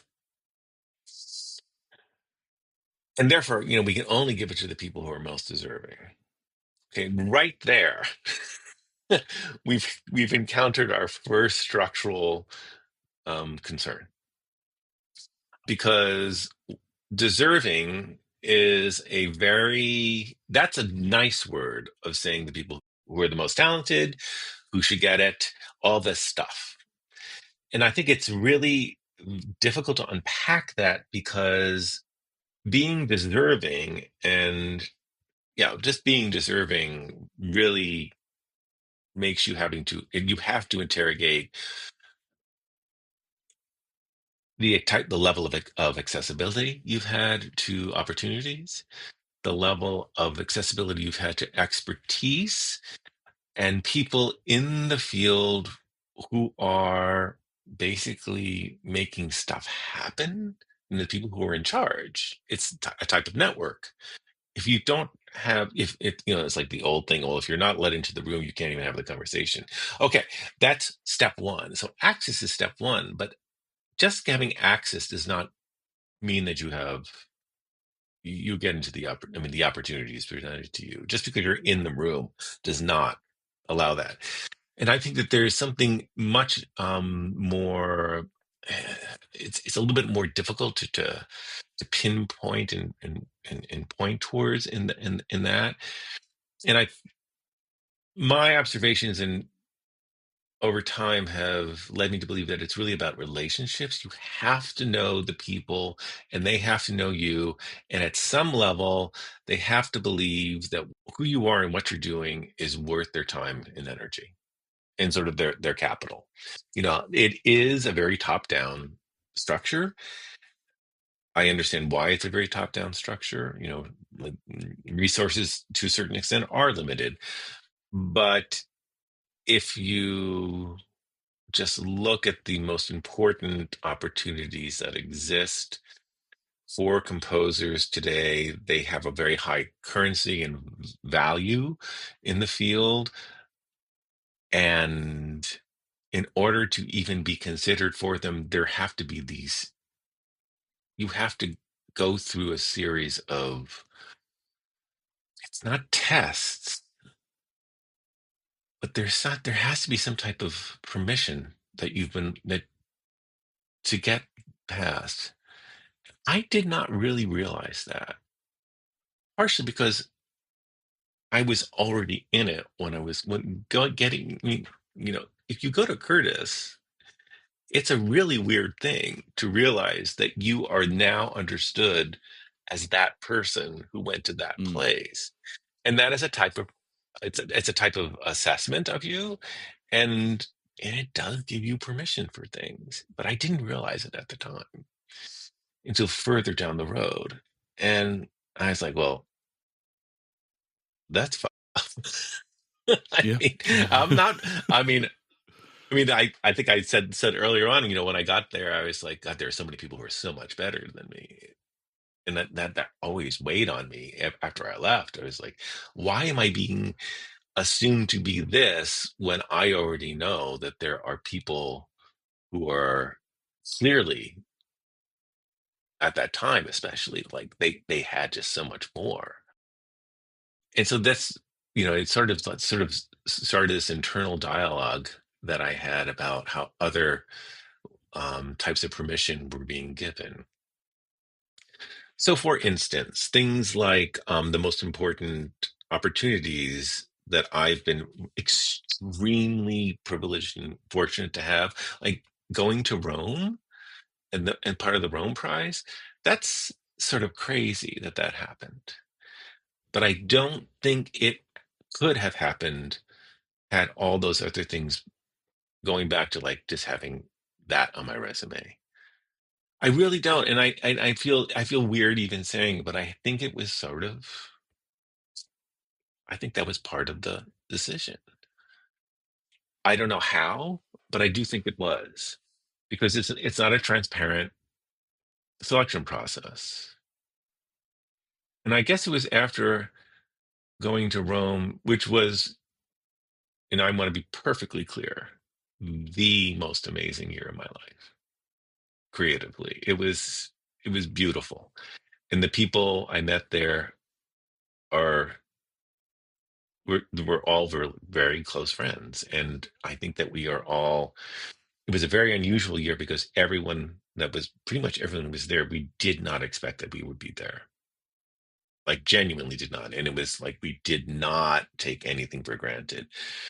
And I think that that was also the year afterwards I realized that there was something really wrong with the way I sort of felt like I was being afforded things that I should not have been afforded so easily. And that in a purely selfish way, that did not serve me well because I didn't have to come up against the type of friction that I needed to. I really needed to come up against that friction and work harder or work differently in a different way. So that's one of the reasons why that year was so magical and really unsettling. It really unmoored me. But afterwards, I was like, okay, you really want to be the artist. You are being the artist. Now, what does it have to do with? You keep saying it has to do with other people. So why not actually do something in that way, where it really is involving other people? So I really started to look. After the Rome Prize, I just was working differently in my music. And also I realized that I was getting a little bit more access to those spaces that I was mentioning earlier.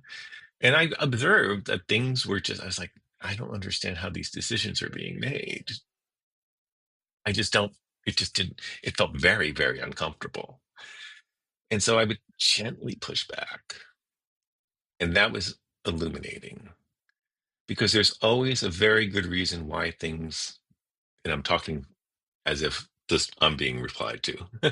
There is Yeah. always a very good reason why things were the way they were and how they couldn't be changed or altered. Often it was framed as, well, it'll be too much work. It's important to know these, the fact that, people on a jury know person A, B, and C, that's actually an important thing because then you know that they're trustworthy and they will be able to follow through. Because I think it is really important to know that somebody's going to follow through with a project or that they are trustworthy.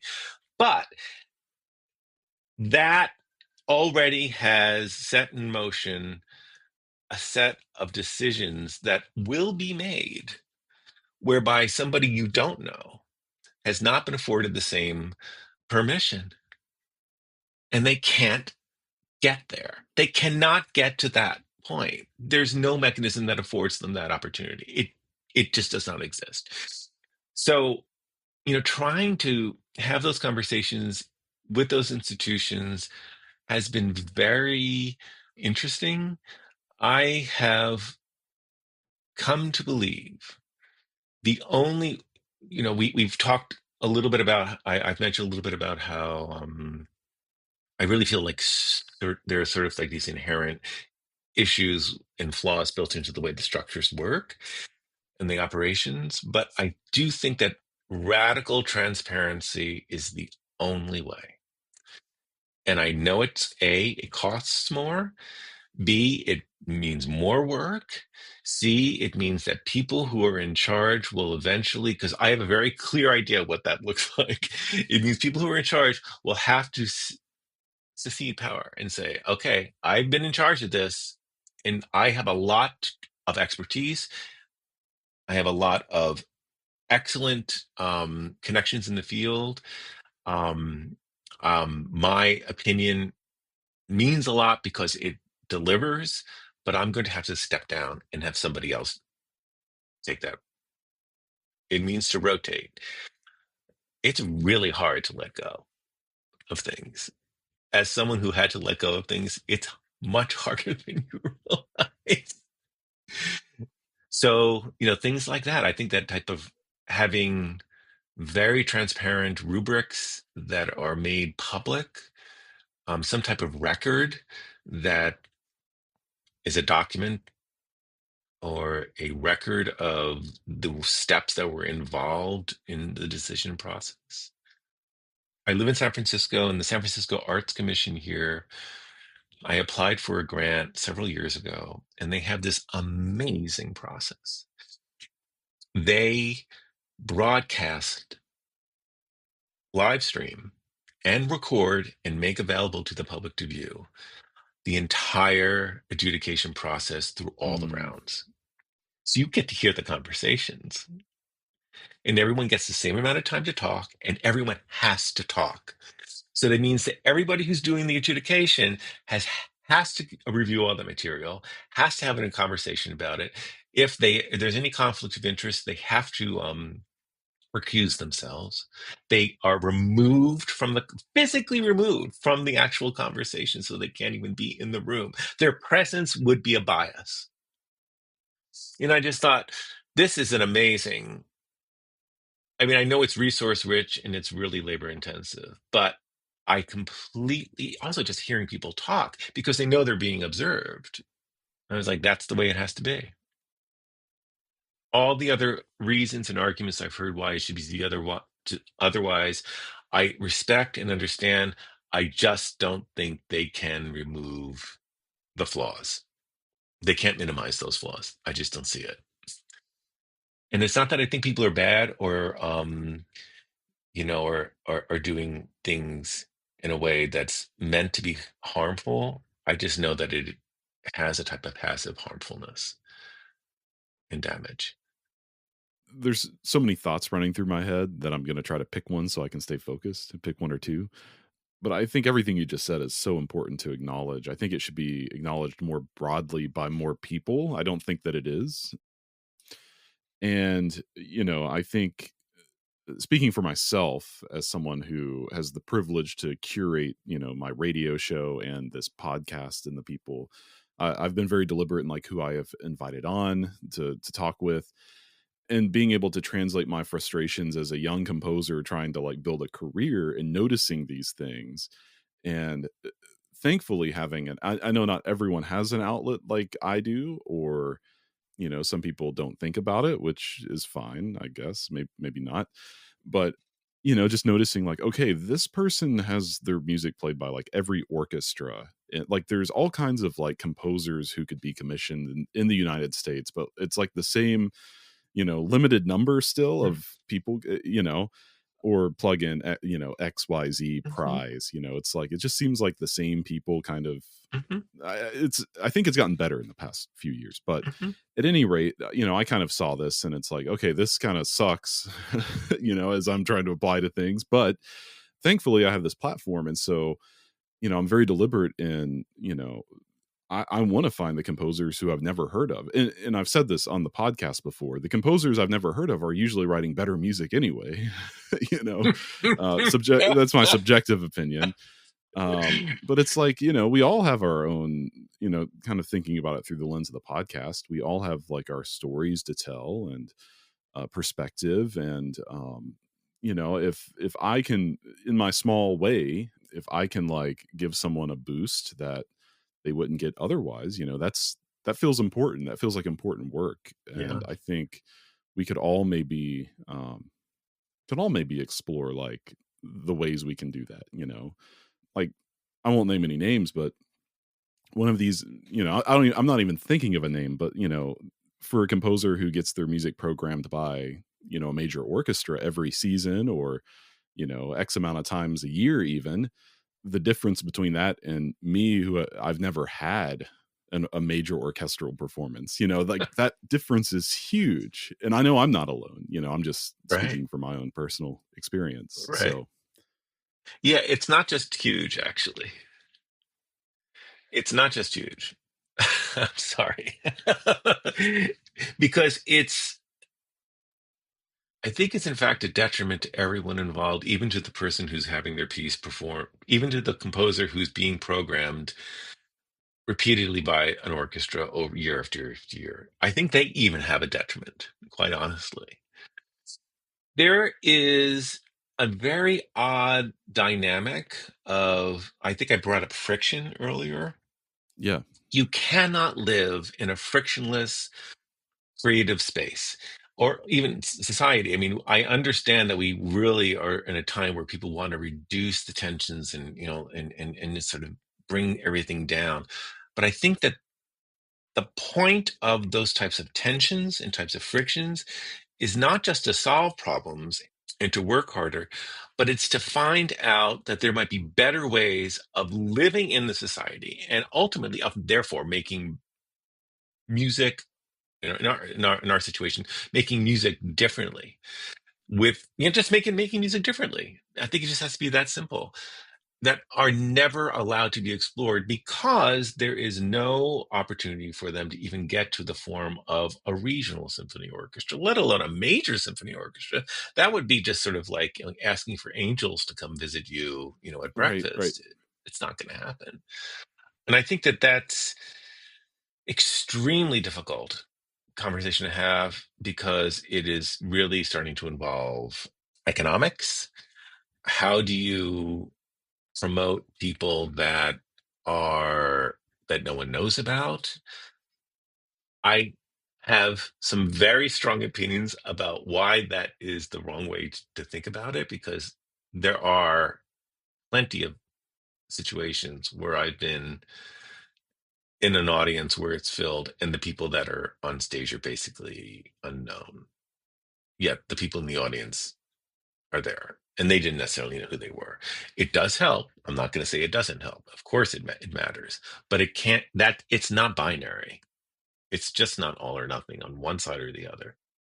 Yeah, and I also don't understand how you can expect people. I mean, you can just sort of see the decision tree, I mean, just completely unfolding and opening up before you. But how do you expect somebody to write that piece, that orchestra piece that's supposed to win, for young composer that's supposed to win that prize, if they're never even allowed to get to the opportunity to have a reading, by an orchestra? And that, the readings, even the reading opportunities, are so strangely contingent on, you know the types of music you write, or you know where you're from. I think that the institutionality of, you know the hierarchy of those things is very complicated and very, very protected. Deeply might be that might be the most protected space I've ever, or that I've encountered the most pushback on, is in those spaces. Because prestige is like a drug. And I really admire the few people who are in those situations that really do something special with their profile and their success.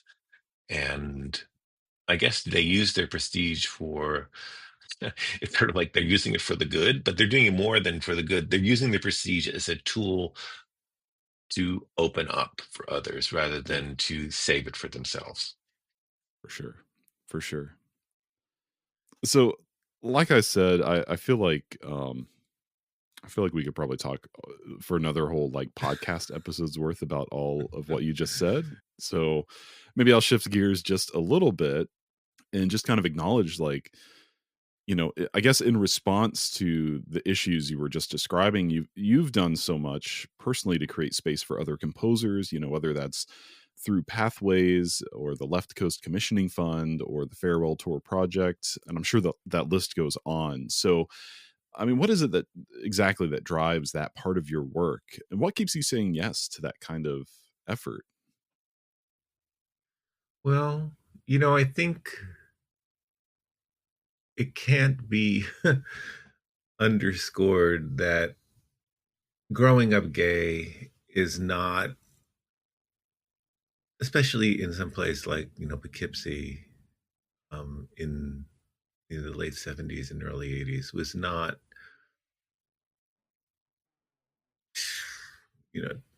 speak about not really feeling like you can just sort of slip into a place where you feel comfortable and good about yourself.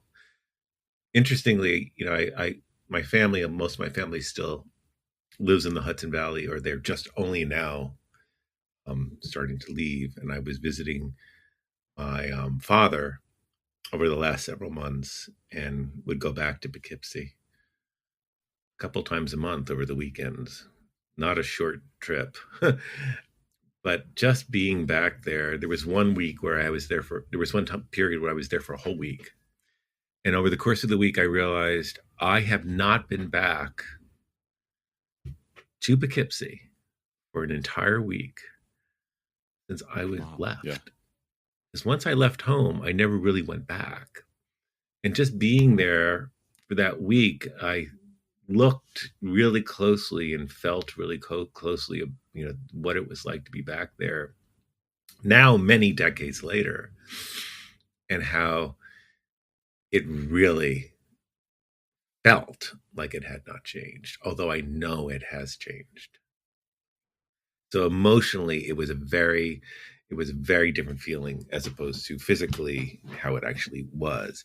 And I think that, even then going, and realizing that I had to get out and find a place where I could be able to do what I wanted to do, that took me to places where I thought it would work and it didn't. And then I had to refigure it again. And it only was after I got to San Francisco and, met my husband and started meeting people and the people who are now my really good friends who I've made music with for decades, and realizing that that's not something that just happens. If it's not there, it's not going to just happen. It just isn't. No one is waiting for us. So you have to sort of figure like, okay, well, I've been really kind of, I'm really lucky it worked out. I'm really lucky it worked out. There were plenty of times when it could have gone the other way or any other way. It really could have. And I just don't think I don't think the average person appreciates how often things don't work out for other people. And you just have to, it doesn't take a lot. It really doesn't take that much to just make it you just do things a little bit differently. And all of a sudden, something is now possible for someone. That's all it is. It's not like, yeah, that's all it is. And also those are the people that I'm closest with. We all self-select the people we want to be around if we're sure, yeah. Even remotely, just mentally healthy. I like when you told me about the podcast and I looked through. I think I wrote this to you. I said, "Oh, you have some of my favorite people. You've interviewed some of my favorite people. Those are really good people." Well, they're some of my favorite people too. So, yeah. So there you go. So we're each other's favorite people. Exactly. So they overlap. That's right. There you go. But I just think to myself, that's all it takes. It's just little things like that, and they become bigger. They resonate. Yeah, they do. The last interview I did was with a composer who I'd never even really talked to before. I loved her. I love her music. And in my introduction, or maybe even before we started talking, I was like, yeah, it just feels like I tend to invite people whose music just resonates with me a lot and who just seem like very interesting people. And I thought about it some more and I'm like, yeah, that's just like, I mean, I have just like a giant list of people I want to talk to for that reason. It's like, and she was like, oh yeah, of course. And it's like, of course. Yeah, it is that simple. But not everyone has the bandwidth to create space like that, to put together like a panel to look through a call for scores, for example, and so I feel extra compelled personally to do that, I think. And I guess what you're talking about is like paying it forward too. I mean, that's kind of how I see it. Yeah. I mean, I guess that, yeah, I mean, it's a little bit like that. I mean, I have to say there is also something just about, it's very important that I feel like what I'm doing, because I do feel like it really doesn't matter, that I feel like at some point while I'm here, it matters as much as it can. And if that's what it takes in order for it to matter as much as it can, even though at times it drives me really crazy, that's okay. I mean, I am a naturally pretty impatient person, but I can muster the wherewithal to step back and say, okay, this is going to take more time, more focus, more detail, or whatever in order to implement. Also, I just want to bring up a little bit the Composers Conference, because that has been a really beautiful experience, where being the artistic director and being able to go into this organization that I think really it was perceived in a very specific way for a long time. And, I did know pretty well Mario Dabrowski, and I really love a lot of his music, and I really loved him. He was a one of a kind guy. He was very polarizing, but he had a pretty strong set of values, and I do things very differently than he did. There's no question. But I do believe that he thought the most important thing that that organization could do was to bring people together. And I do remember him, I spoke to him in the last few months of his life. He was not really communicating very much, but I did speak to him maybe earlier that year, and he said something really interesting to me. He said, you have to start to take yourself out of the equation. You can't do it for yourself. And I was like, Mario, I don't know how you do something like that without doing it for yourself. He says, well, it's not that you're not doing it so you don't feel good. It's just that it really can't be about you in the end. It has to be about them. And then you can feel good about that, but you can't be part of it. And I just thought of it. I thought, well, I am okay with that. That I'm comfortable with that. And so, just the way we have reorganized the way the conference works, and all the different parts of it are now integrated in a very different way. They're not separated. They are not these standalone programs that have no interaction. It's extremely interactive and deeply engaged during the conference. And also having guest composers who, there's just no way, as much as I love Mario, there's no way he would be inviting the people sure. as guest composers. There's no way. It just would not happen. I can't think of a universe in which that have happened. But I think he would have been okay with it. I mean, I think he would have been okay with that. And also, like, our selection process is very, very different than it used to be. It's a little bit more like we were talking about earlier. It's much more labor intensive. It's got many rounds. It's blind for the first portion of it. And I do have a really detailed rubric, and I do allow, we were talking about, people knowing people on it, who are being selected. And I do allow for subjectivity in my rubric. I allow for the guest composers to acknowledge that they know someone and to give the reasons why they feel very compelled that these are people that they should be considered, regardless of whether or not they're going to recuse themselves.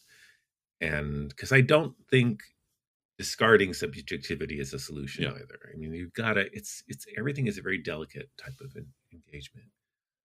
And then in the end, what is finally it's come down to is that they select their top people, and then I select the people who are going to be the fellows, with a real eye for trying to make sure that they are from all parts of the country, all different types of backgrounds, and I just don't want to see all the fellows from the same program.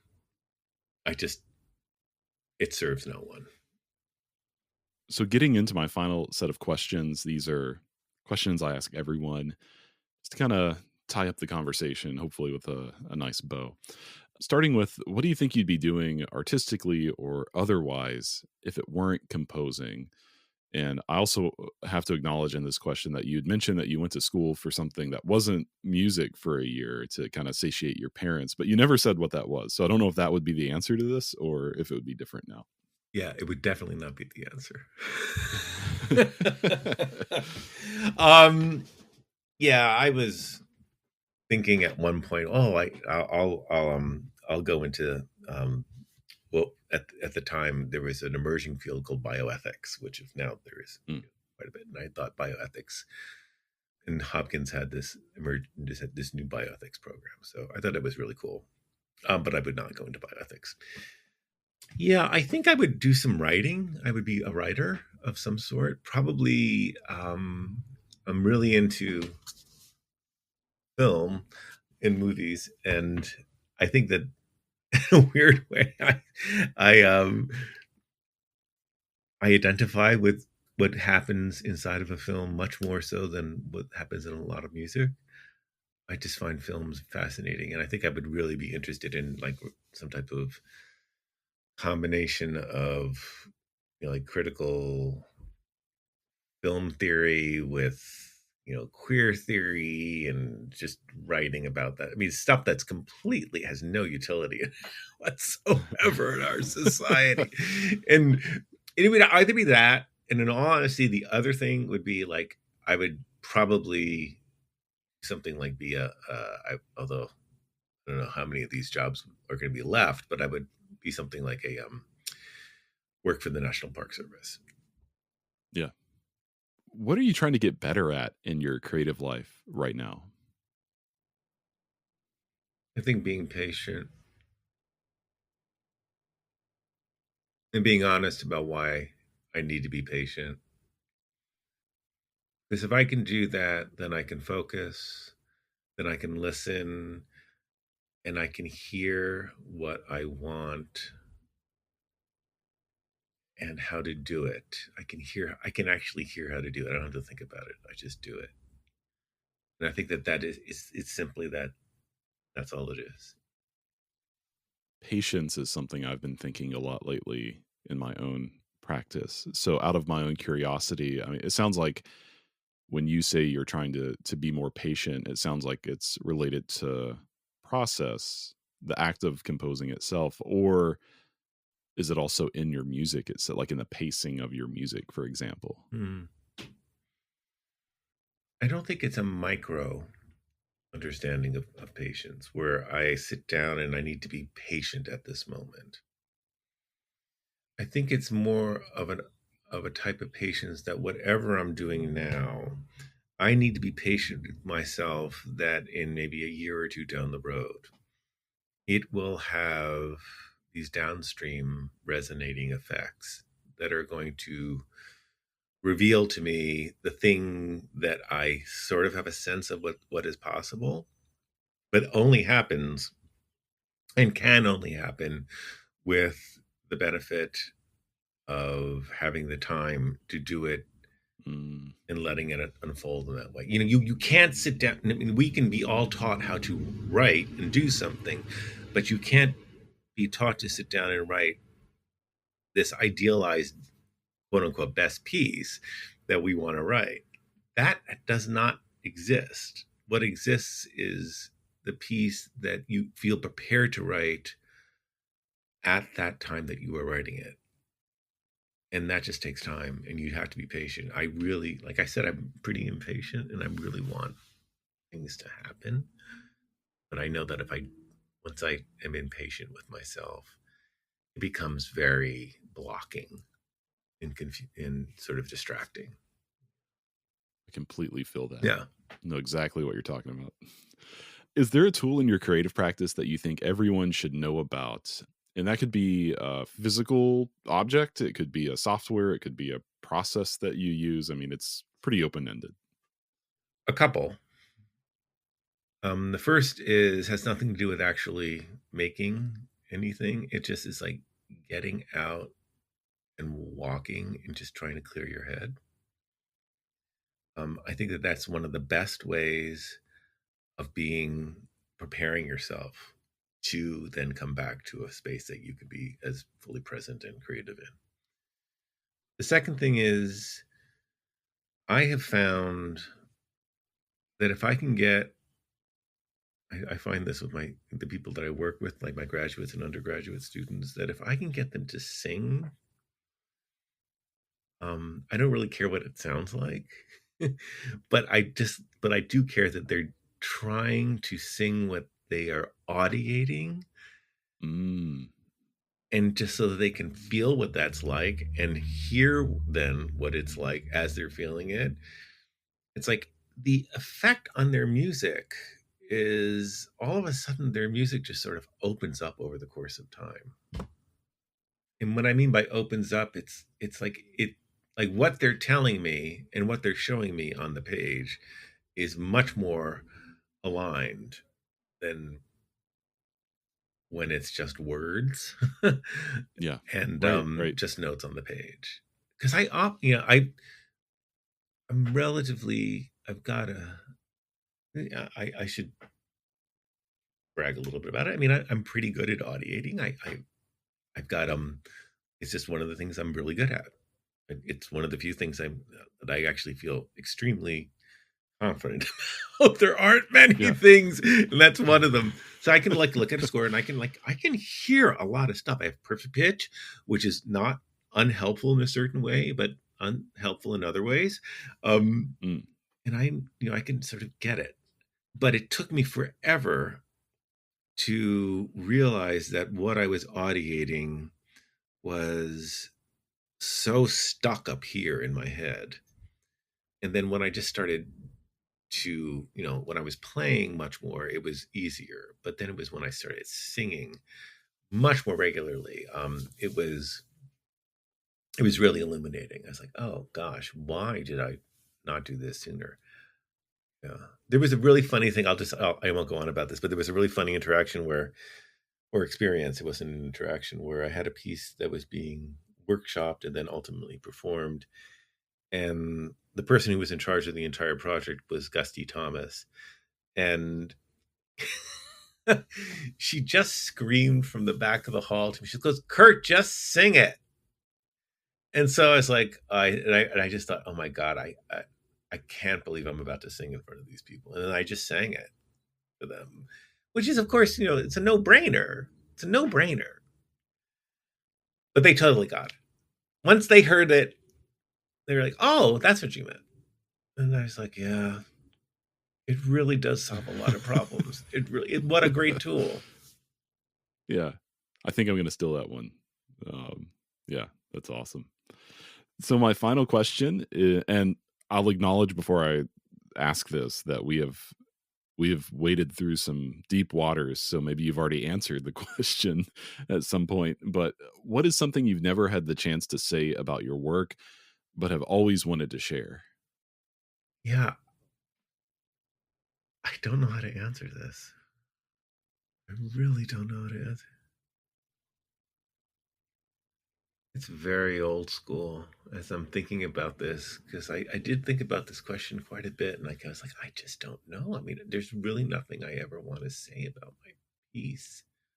I spend all this time on program notes that no one reads, or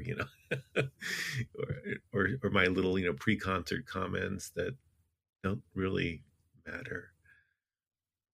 I think the thing that would probably be really important is that I'm not making believe when I do this. I really want to do this. And I'm really trying to do it so that people can hear that. Yeah, I love that. Kurt, this has been amazing. It's been a bit of a marathon. I think this is the second longest episode, but I'm going to make people listen to it. So, and I enjoyed every single moment of it. So thank you so much today for your time and for hanging out with me a little bit. Oh, thank you so much. It was really generous of you. And thanks for all that you do. It's very, very, very inspirational to see. This is where I'm going to be the old person now, but it's really inspirational to know that, there are young composers who are not just interested in making the field a beautiful and worthwhile space and place, but that you're really making it a healthier place. And I think that, it's like I was saying earlier, for that period of time, the world's a little bit better. And that's all we can ask for. Yeah. Well, I appreciate that. And going to keep doing it as long as I can. So thanks so much. Thank you.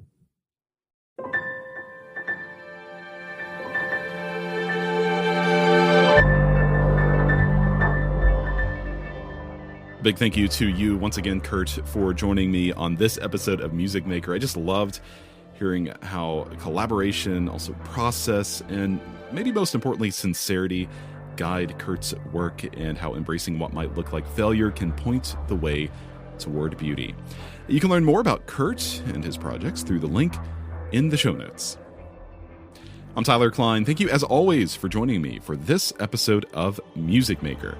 The show is produced by Loose Leaf Transmissions, made for all ears. You can explore more episodes and find ways to support the work on our website. That's looseleaftransmissions.com. Thanks again for being here. Take care of yourself, and I can't wait to share more with you next time.